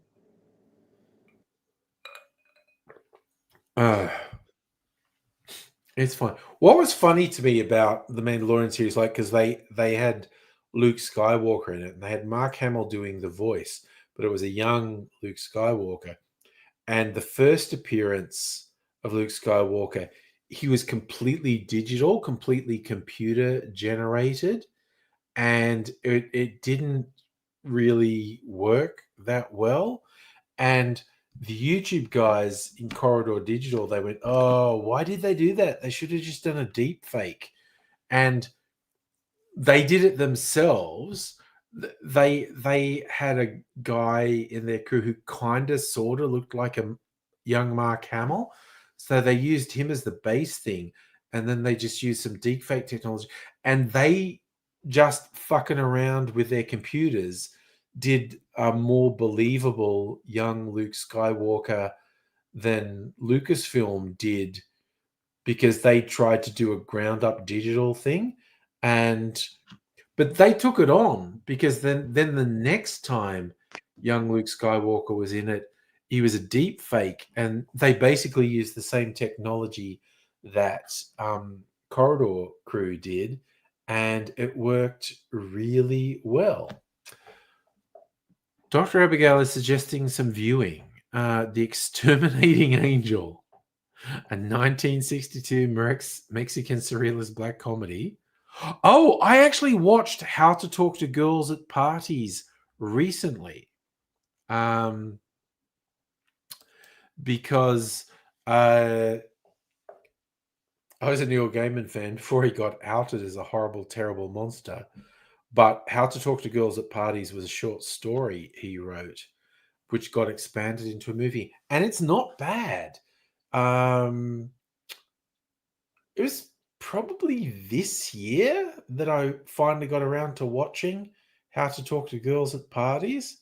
There's a whole thing with these weird alien races who are infiltrating Earth, and it's set in the 80s, and so I love it because I'm an 80s guy, or the 80s music and fashion and whatnot that's in it. I'm super into it. It's not bad, actually. How to Talk to Girls at Parties. Yeah, I saw Green Day C2. What did you see, Pat? Green Day. Green Day. No, Green. Very hard. Yeah, Green Day. I know it's quite hard. I saw C2. Also. Okay, I'm going to take your word for that. That's all good. But yeah, other things I'm probably going to watch this weekend must be, I think the next episode of Star Trek Strange New Worlds is a Vulcan one, with the comedian Patton Oswalt is playing a Vulcan in it, which is so cool because Patton Oswalt, funny comedian, pretty good actor, an absolute nerd. So I don't know if it's one of those things when there's a celebrity who plays a role in Star Trek or Star Wars. It's like, did the studio approach them and say, we'd like you to be in it? Or did they approach the studio and said, I really want to be in this? Could be either. I kind of suspect Patton Oswalt told his agent to reach out to the people who were doing Star Trek Strange New Worlds and goes, Patton really wants to be in it. Can you find a role for him? And he's a Vulcan. I think that might be one of the more light-hearted episodes, because I reckon they're doing a pretty good balance in Strange New Worlds with fun comedic episodes and dark dramatic episodes. It's covering all things, including a fucking musical episode.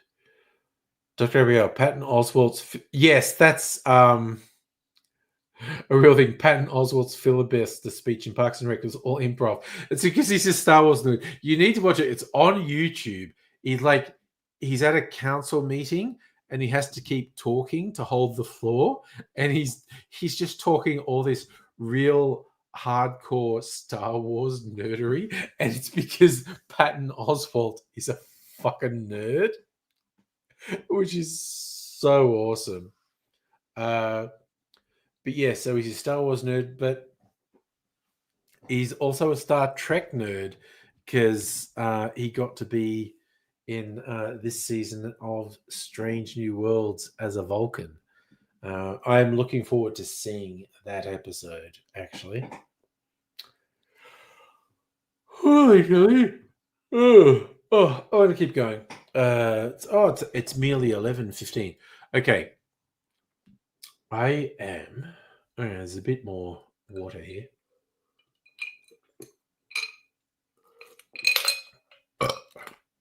All right. I am feeling like going out and getting some of my eggnog. So maybe I should play another video. Look, I think I'll just be gone a couple of minutes. So I might put This. what? Oh, what are you putting your sticker on? 10. 10? Yeah. That's your friend? No, it's on YouTube. Oh, okay, that's on YouTube. Okay. Yeah, you can look. It's wicked. So hopefully they're just saying it's a funny clip on YouTube. Patton was in a show. King of Queens stands frozen for 5 minutes. Okay, I don't know that one. Huh? How did you stub your middle toe on the flat ground? I like stub my big toe or my little toe quite regularly, honestly. Okay. All right. I'm going to disappear for a few minutes. So I'm just going to play the AZ zombie animation. Oh, that's good. But I'll be back in a couple of minutes.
His jaw fell off. It's time to stop when his jaw falls off. All right.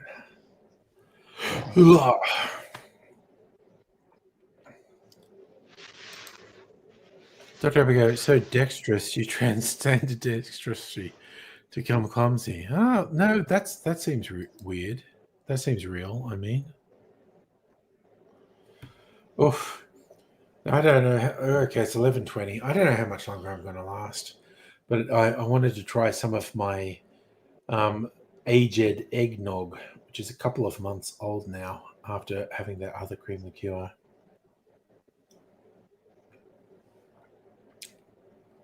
Oh my God, that's so good. That's so yummy.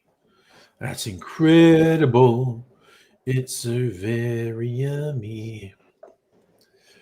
Oh, yum. I love it. I don't know what, only a few years ago, I was quite convinced I didn't like eggnog. And I got into making my own. It's like, no, I actually really like eggnog. It's really friggin' yummy.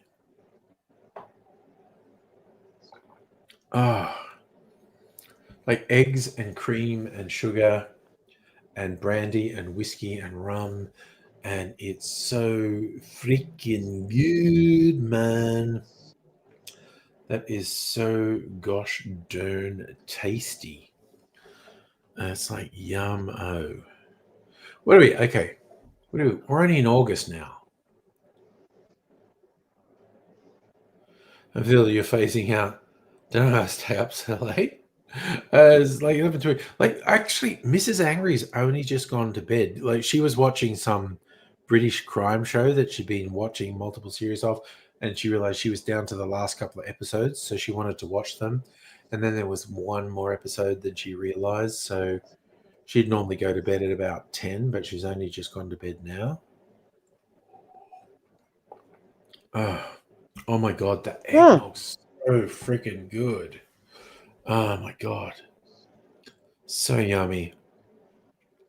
But yeah, I might not. Oh my God, that's so good. I might, in as much as I want to go out to get more eggnog, but I'll try and restrain myself. Oh man.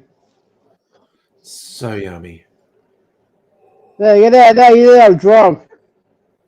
Yeah, I'm pretty drunk, mate. I'm pretty drunk. I definitely Tim's. Oh wait, you know what I've got?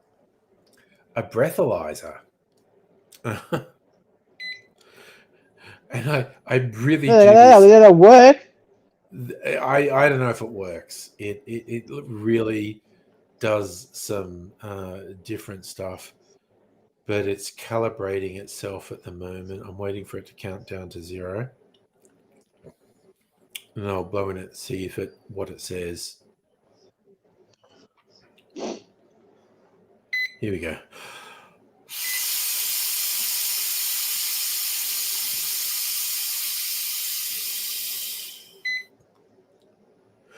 I'm 0.31. I am not 0.31. I think I would be dead if I was 0.31. So 0.05 is drunk. 0.31 is 6 times. There's no way. There's no way I'm 0.31. I feel like that would be fake. So 0.05 is 3 drinks and there'll be another 2. Yeah, no, there's no way I'm 0.31. I feel like that's reasonable. Blood up. I feel like you're a big day. Going on Quackaduck tomorrow. Car that transforms into a boat. Nice. All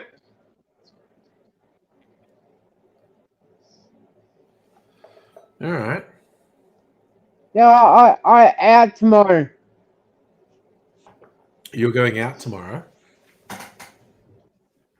Yep. Go to mall. I have no idea what time I'm going to get up in the morning. Sometimes, actually, after these streams, I get up relatively early, like 7 or 8 a.m. Other times, it's like I fucking crash out and I don't get up till 10 or whatnot. But so I have no idea what time I'm going to get up. My dad. Your dad But does that? yeah, today, so there's up to bed, past 10. Your To dad the gets up at half past up. 10. My goodness. Okay. Yeah, today. Today he got up at half past 10. Okay. Yes. So we can get up to all sorts of shenanigans at Pat's place if we go there early in the morning before his dad gets up. Okay. Good to know. Good to know. Oh, nice. Home for the elderly going to a glowworm cave. Hang out with your 22-year-old Oh, daughter. that's cool. There's a place out on the Great Ocean Road. I remember going out there with Mrs. Ingram when some of her relatives for England were out here, and we followed the thing on the map and go, "Oh, there's meant to be like glowworms here. You go for a walk," and we're walking on this extremely pitch black trail, and I just kept saying stuff about a serial killer is going to get all of us, and no one was happy to hear me saying that. But what was weird is we're going like the glowworms are meant to be somewhere here, and we're in this pitch darkness, and we could see. But the moment I know it's just like something in your eye and your brain suddenly comes into sync and you suddenly see the glowworms and they're everywhere and you're like and you realize, oh my god, they were there all the time, but I've only just adjusted to my environment to be able to see them. And they're just these tiny little glowworms and they're just everywhere. And it's really weird because you walk for a while and it's like pitch dark and it's like I can't see anything. It's just dark and because you can't have a torch on because your eyes won't adjust. So you're walking around the bush. This wasn't a cave. This was open air in the dark. And that moment when it flipped to suddenly I can see all the glowworms. It's really okay. Someone's posting something on the Discord. Oh, my friend Josh won the racing on today. What did your friend Josh do? Won the racing. Oh yeah.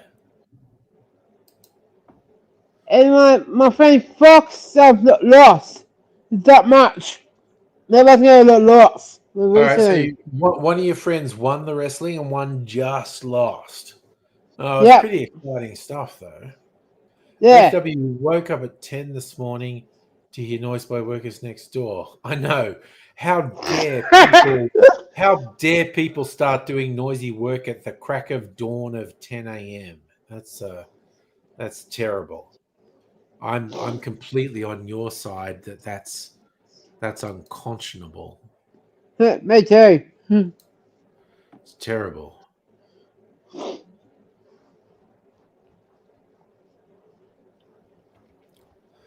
It's terrible stuff. People start doing stuff at the crack of noon sometimes, and I'm like, rude. So very, very rude.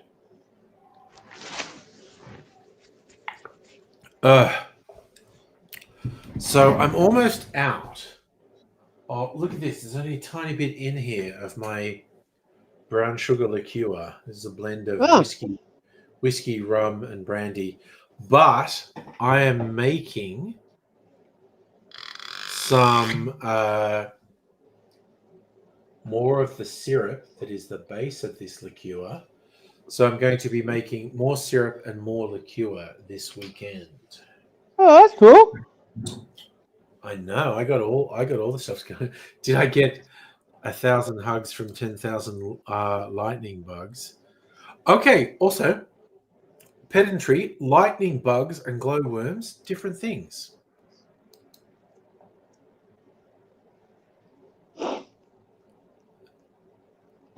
Sorry, Strictly Sega is sending me an extended story on Discord, and I'm all over it. So FW watched Pad Montevat tonight and Indian flick. There are some very good Indian movies actually. Whole spectrum from dramas, romances, action, Bollywood does some really good films and TV for that matter, actually. Yes, I am aware that is a lyric from a song as well. I think there was someone did a YouTube video about the mathematics of that, but anyway. Jesus, I'm not even sharing. Okay, Strictly Sanger is sending me all these messages on Discord that I'm not going to share, but it's a fucking roller coaster. He is, I swear to God, he's just sending me this absolute roller coaster of messages. Do you fall asleep to 10 million fireflies? I'm not sure. I don't know. Oh, Jesus Christ. I swear to God. Like, honestly, Strictly Sager's just messaging me this stuff, so I'm not sharing it. But, oh my fucking God. He is just messaging me the most... Jesus Christ. Just messaging me the wildest stuff. Oh my God.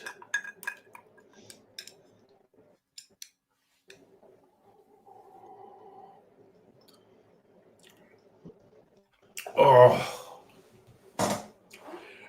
Actually, every time when I taste something I've made myself and it's just super good, I always say this, I feel self-conscious about talking about how good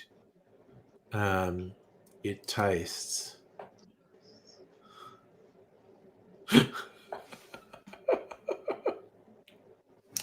Oh my God, I'm just being told the most incredible soap opera-ish extended stories. Oh my God, it's so awesome. I fucking love it so much.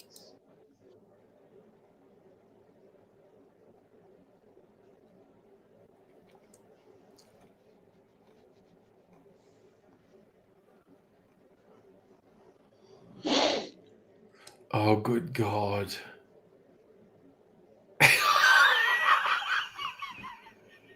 Sorry, like I said, just because I'm getting these private messages from her theology, I'm not going to share them. All I can just say it's this just roller coaster of things with family people and cops and crazy shit, and it's oh my God, it's oh That's how shit, weird.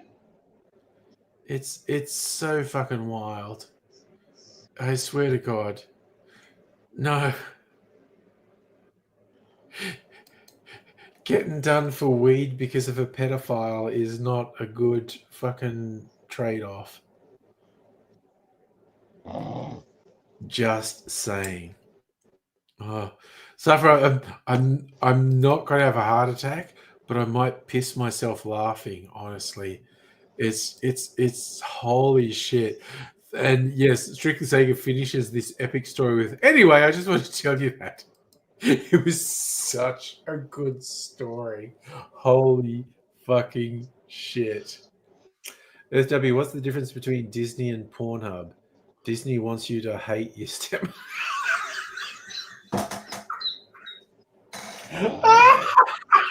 Ah, man. Oh my God. Oh, you No, got that's me. right there, man. No, that was really good. Holy shit. Oh my God. Yeah, That's that's right there, that's fair. Oh. So the double awesome home for the elderly telling me an absolutely epic story, and FW's Pornhub Disney joke. And yes, for some reason, the porn sites are just saturated with stepbrother, stepsister, stepmother, and to a lesser extent, stepfather. But I always thought it was like dad issues were meant to be a thing, but it's all stepsister, stepbrother, stepmother. It's anyway, I don't want to. What's the saying? I don't want to yuck someone else's yum. It's just like, you know what? Role play and fantasy and stuff like, cool. That's your thing. Fine. All right. I know. Yes. Again, from what you were telling me, Hamfieldy, that joke of Earth W's fits in fairly well. Quite honestly, Jesus Christ. Okay, you know what? Honestly, we've got to that stage. I don't know. I might eat the cherries and go to bed. Yeah, me too. A big day tomorrow. Oh my god. Yeah, FW, I've never wanted to have relations with any of my rallies. It's not been a thing I've ever thought about, quite honestly. Oh my god, I love these fucking cherries so much. So fucking yum.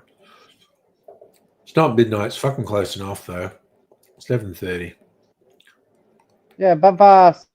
Yeah, I'm yeah, all tired.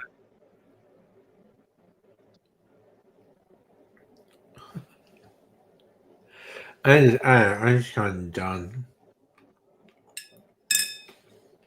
Oh no. I know. See, Greg, somehow magically with these cherries, they pit them while keeping the cherries whole, and then they put them in the syrup. And I've said this before, not so much these ones, these Maraska ones, but the really fluorescent red and green ones, the maraschino cherries. I used to think they weren't real cherries; they were confectionery. And when you get the ones that actually had a stalk in them, and I was wondering, how do they do that? Then I saw a little how it's made thing, and they are real cherries. They are real fruit. The weird fluorescent green and yellow ones, and they go through this process where they're bleached, and the whole consistency of the cherry changes, and then they soak them in colored sugar water that colors them either red or green, and that's where you get those ones. But these ones I have are soaked in a syrup made from the same cherries, Maraska syrup, and they're just the frickin' best. Oh, thank you, Theoli, for joining in. But I'm going to dip out. You've all been awesome. I've had a good night tonight. Like literally at the start of the stream, I couldn't stop yawning, and I didn't know how long I was going to last. But I know it's after 11:30. That's it's enough for me. I don't want to overdo it. Dr. Ariel, you knew a girl who could tie a knot in the cherry stem with her mouth without detaching stem from the cherry with just a tongue. Well, which of course was made famous in Twin Peaks. Earth W, remember those fake cherries in canned fruits? Tasted one before it went in the can. Tasted awful. Safa, yes, the next stream is probably on Tuesday. And it was very weird. It was very unusual that I didn't do Thursday this week. That was just an anomaly. But who knows? Next week might be Thursday, Friday, and Saturday. Who knows? But it is day night tomorrow. I see you yesterday.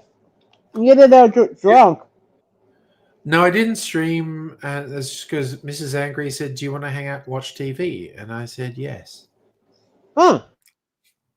Oh, I don't know.